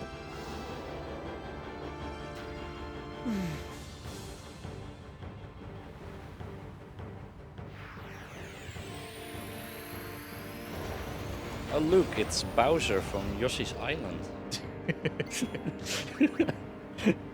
If he comes too close, he's gonna squish us. Did he? But where did he leave the cat suit?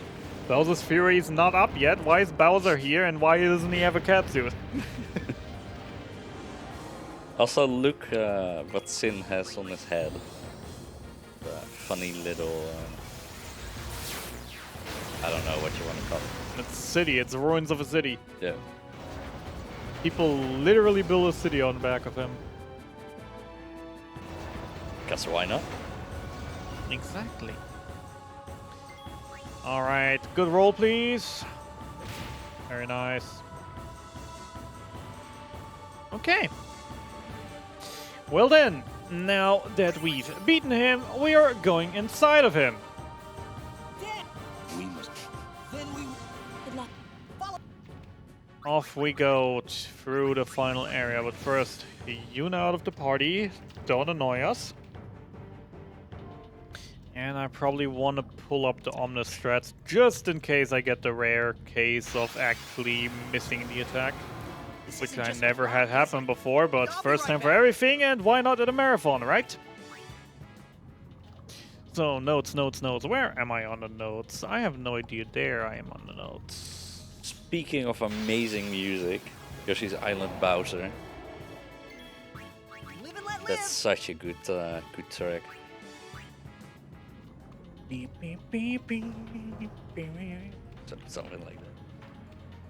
Alright, so final area. We have a little bit of walking, then a boss, then a little bit more walking, then we have a dancing minigame. Do you even need to kill anything here? Nope. No, it's just walking. Yeah, it's With just an walking. extremely high encounter rate. We're just walking down the street, all walking. Should probably stop singing a little less. Incentive for my next few runs, less singing or more singing.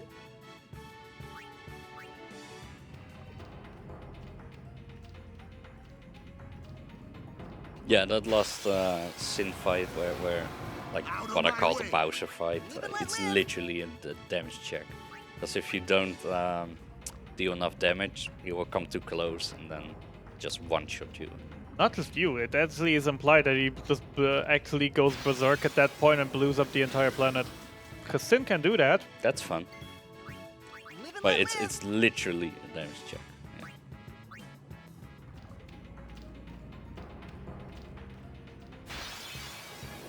Yeah. Look at this rock, look at these rocks, look at these won't go so easy on you mushrooms. I next wonder time. how they taste. I wonder what kind of feelings they make. What's going on? I really need food. I really need food and sleep. I'm happy that it's nearly over, so I can get food and sleep. Yeah, that would be nice. That will definitely be nice. I'm definitely looking forward to that breakfast before sleeping. Breakfast during sleep? We can try. Anyway, there are still some donation incentives, and I see that for Pokemon, the trainer name and Halucha still don't have a name. So if you want a name, if you have a good name for them, donate. And you can also contest the names already selected for Chespin and Lucario. Although Lucario, a good friend of Sniper Wave, that's the name that's already chosen there. So, I mean, you can try to contest it, but I really like that I'll be name. right back. No bias. And Chespin, I'm pretty sure, has the name Turtwig, which Nandi gave, because Turtwig is the best starter. No discussion. I'll be right No, back. I agree. I mean, agree. if we talk by like design, cuteness, evolution line, I'm 110% with you. If we go by usefulness as a Sinnoh starter, Okay. that's like the sad thing. Like in most of the Pokemon games, my favorite starter I just never use because it's not efficient to use it. All right, let's get that 1 in 254 or whatever to actually miss this. Nope. I might actually have to do this. Oh yeah. Yeah, I gotta do this on PC, not on my phone. I was gonna donate already the 12 that we got. Oh, no, donating yet. We still have useless crits to get. There still are like 2 or 3 attacks that we actually can get useless crits with. Oh yeah, this track is the best boss theme in the game. Except it isn't because it's not playing. Except it's not playing. Yeah. Yeah, that is one like the biggest thing I personally still complain about in Cutscene Remover, that they reworked this part so it actually plays the soundtrack again. But even then, you only hear it for like the intro. You never get to Yeah, the good part. it is. All right, so I won't go so easy on you next officially doing the last few steps. Boss fight with 2 phases, another few tiny fights, and then we are done here. Arrange the original version, chat. Original. There is Of that time. I song. won't go That so song. easy on Only you that next song. time. original. I will arrange the camp. I personally have to say there is only one soundtrack that is better in a range than it is in original, and that's Thunder Plains. I won't go so easy on you next time. No, I like arranged. It sounds like techno Seymour. So funny. So why am I going the wrong way? Why not? I'll be right back. More encounters! It's not like you're going off time anyway. Oh wait. Hit me, how are you standing actually? I'll be I'm right back. sorry, I'm getting sassy. I'm No, tired. actually, tell me, What? were we standing on time? 42. So you have 7 minutes. I think I'm going overestimate. Oh boy. Ooh, black mages. Yeah, black mages are good.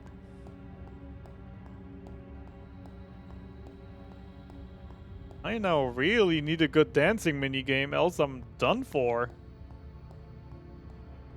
Yeah, this last this one is just awful. You know what we need right before the final boss? Yeah, let me put terrible minigame right in front of it, just so you can get some good items, just in case you're not strong enough. Even though just now we had this damage check, now we're just gonna give you some OP weapons and hopefully you can actually survive. And mostly still don't survive. Oh yeah. Alright, so just maybe to explain what I'm doing here. Stutter stepping. Yep. So you don't run into pillars. Yep, Yeah. exactly that. This technique is actually called stutter snap. Stutter step. There is a button on the controller where if you hold it down, Titus will just walk slowly. And what I do is just I spam that button to get like this slightly faster than walking movement, but that is still slow enough that if I walk against the camera, I can actually see, oh hey, there's an icicle and I can dodge it. It's so dangerous to walk down. Yeah. Yeah, even with stutter step, sometimes you just get unlucky. I'll be right back. And the most dangerous thing is once you actually hit one, all the other ones are still here. The other ones are still here, but invisible. Gimme, gimme, gimme, gimme, gimme, gimme.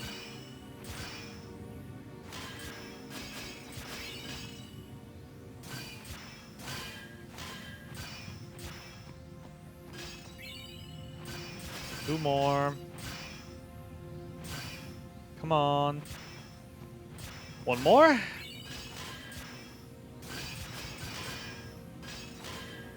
So, suddenly pillars everywhere. And we're done. Teleport me out. Scotty, beam me up. Oh no, you got hit again. Alright, so final menuing. Yeah, he moves like that to move slower so he doesn't accidentally run into the pillars. Yeah, that gives me a little bit more reaction time to see what's basically in front of me. The best cutscene in the game that we don't get to see. Gonna cry again. Cry, cry. Alright, Titus doesn't need anything. Yuna gets the attribute sphere to get this agility, which we follow up by using the return sphere to move there. And then we grab that agility. Yeah, if you miss like anything here, this boss fight is not gonna be fun. And that ability.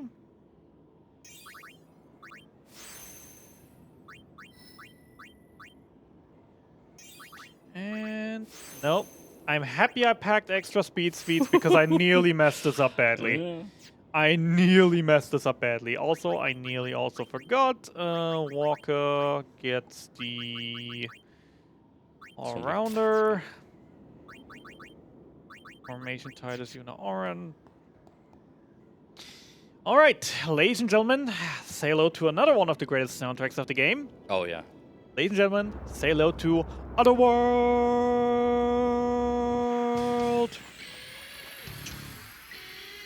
Suddenly metal. Okay, this one is actually better on a range than the original. Because in the original it sounds like you just fumbles.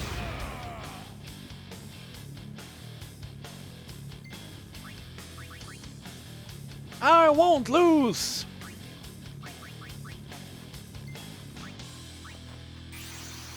And since I've done all the menus correctly, this should be done then. Alright, so basically what I just did. Chaos Grenade to kill the other things and also to get the power break on it, armor break on him. So I can do this damage. Yay, we hit the cap. Which kills phase 1. Which gives us a very, very meanly created phase transition because it actually looks for most of the time as if he's dying. That's my t-shirt. That's mine as well. That's my t-shirt. That's mine as well, just very small. But yeah, it looks like he's dying and he's just pulling out a ginormous sword out of his chest. Isn't that the coolest thing ever? Yep. Just metal in the background and pulling a big sword right out of your chest. Now, they're gonna do a few more moves. Ooh, Jack Beam is huge. Jack Beam slows himself down, so I will get an attack before he can do anything more. Perfect. And those were the last opportunity for... that was the last opportunity for unnecessary crits. So, what were we ending in? 12, 13-ish? Do you want me to give the actual number or raise it? I mean, let's be all...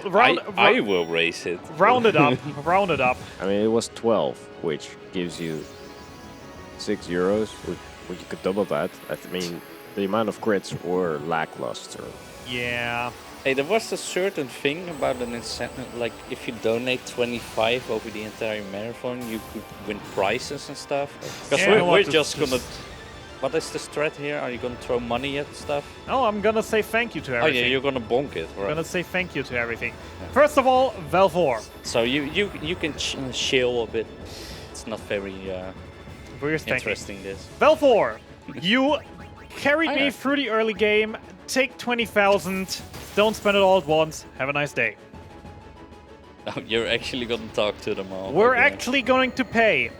We're actually going to pay and say our thanks. I thought we were gonna let him chill a bit. But, you know. No. Thought it was a nice segue. Never mind. I mean, I can still talk about those plushie.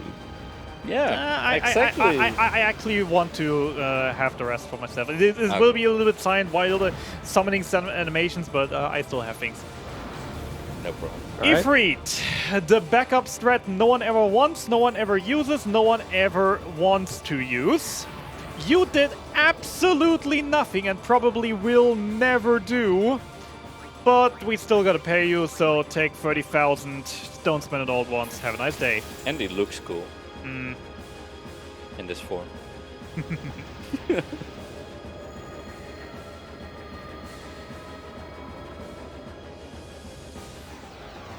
No, we gotta save up all the money. What if a store shows up?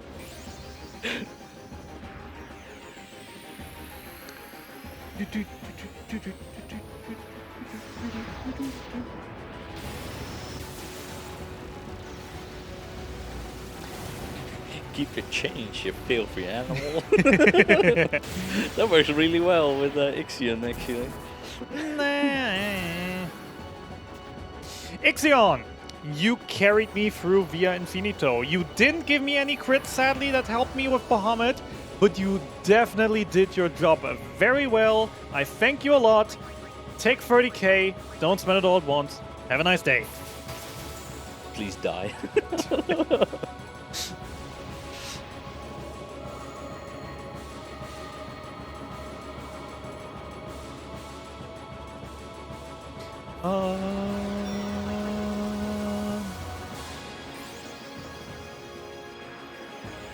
What are you? It's making my life kind of hard right now.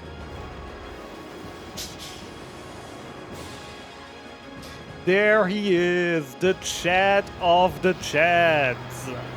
BSG chat, aka Bahamut. You carried. Nothing much more to say. You carried. You always carry. You did a good job. Few more crits would have been nice. No matter how, no matter what. But I'll thank you. Take 40k. Don't spend it all at once. Have a nice day. And it looks so cool. They all do, honestly. I don't know what it's called, possessed or something. Whatever you wish to call them. They're all so cool. These are my favorite ones. Just wait till I start commentating on that one. You're gonna laugh even more. We never saw it.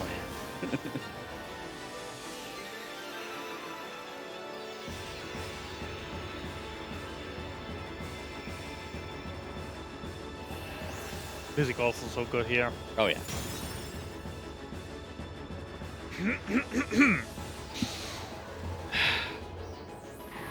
Simp, simp, simp, simp, simp, Oh, simp, no. simp, simp. Shut up, take all of my money and leave. Simp. Notice me, senpai. Simp.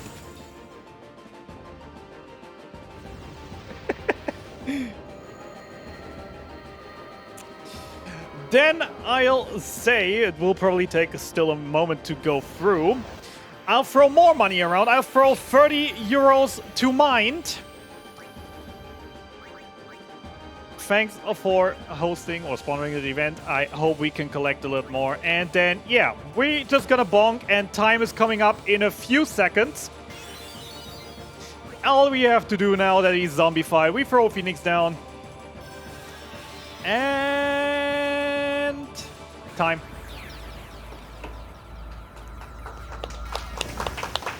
Very, very anticlimactic final battle to just put in a zombie and just kill him with a Phoenix down. I don't even know what the normal strat is, honestly. Power. This is just so easy. I mean, normally it is hard because he has his healing spells that heal Yeah. for 10,000 Like you every gotta turn. reflect I mean, him or the only something. thing you can do is either overgrind and kill him in one hit anyway with 99,999 damage, or you actually have to use magic and armor breaks in order so his heal only does like 7,000 and you can do 10,000 a hit. So you slowly waddle him down, but it's very annoying. Anyways, yes, that was Final Fantasy X. That was the cutscene remover. Thanking again for BSG for having us. Thanks to Mitch for co-commentating. Thank you, dude. Shoutouts to the Blitzball Haters Club, aka the rest of the Final Fantasy X speedrunning community. And yeah, we could have a lovely ending here, but I think we're still even a little bit behind, so we're cutting it off here. Thanks everyone, and yeah, we both will be back over the weeks for more. We'll see you around. Have a good one.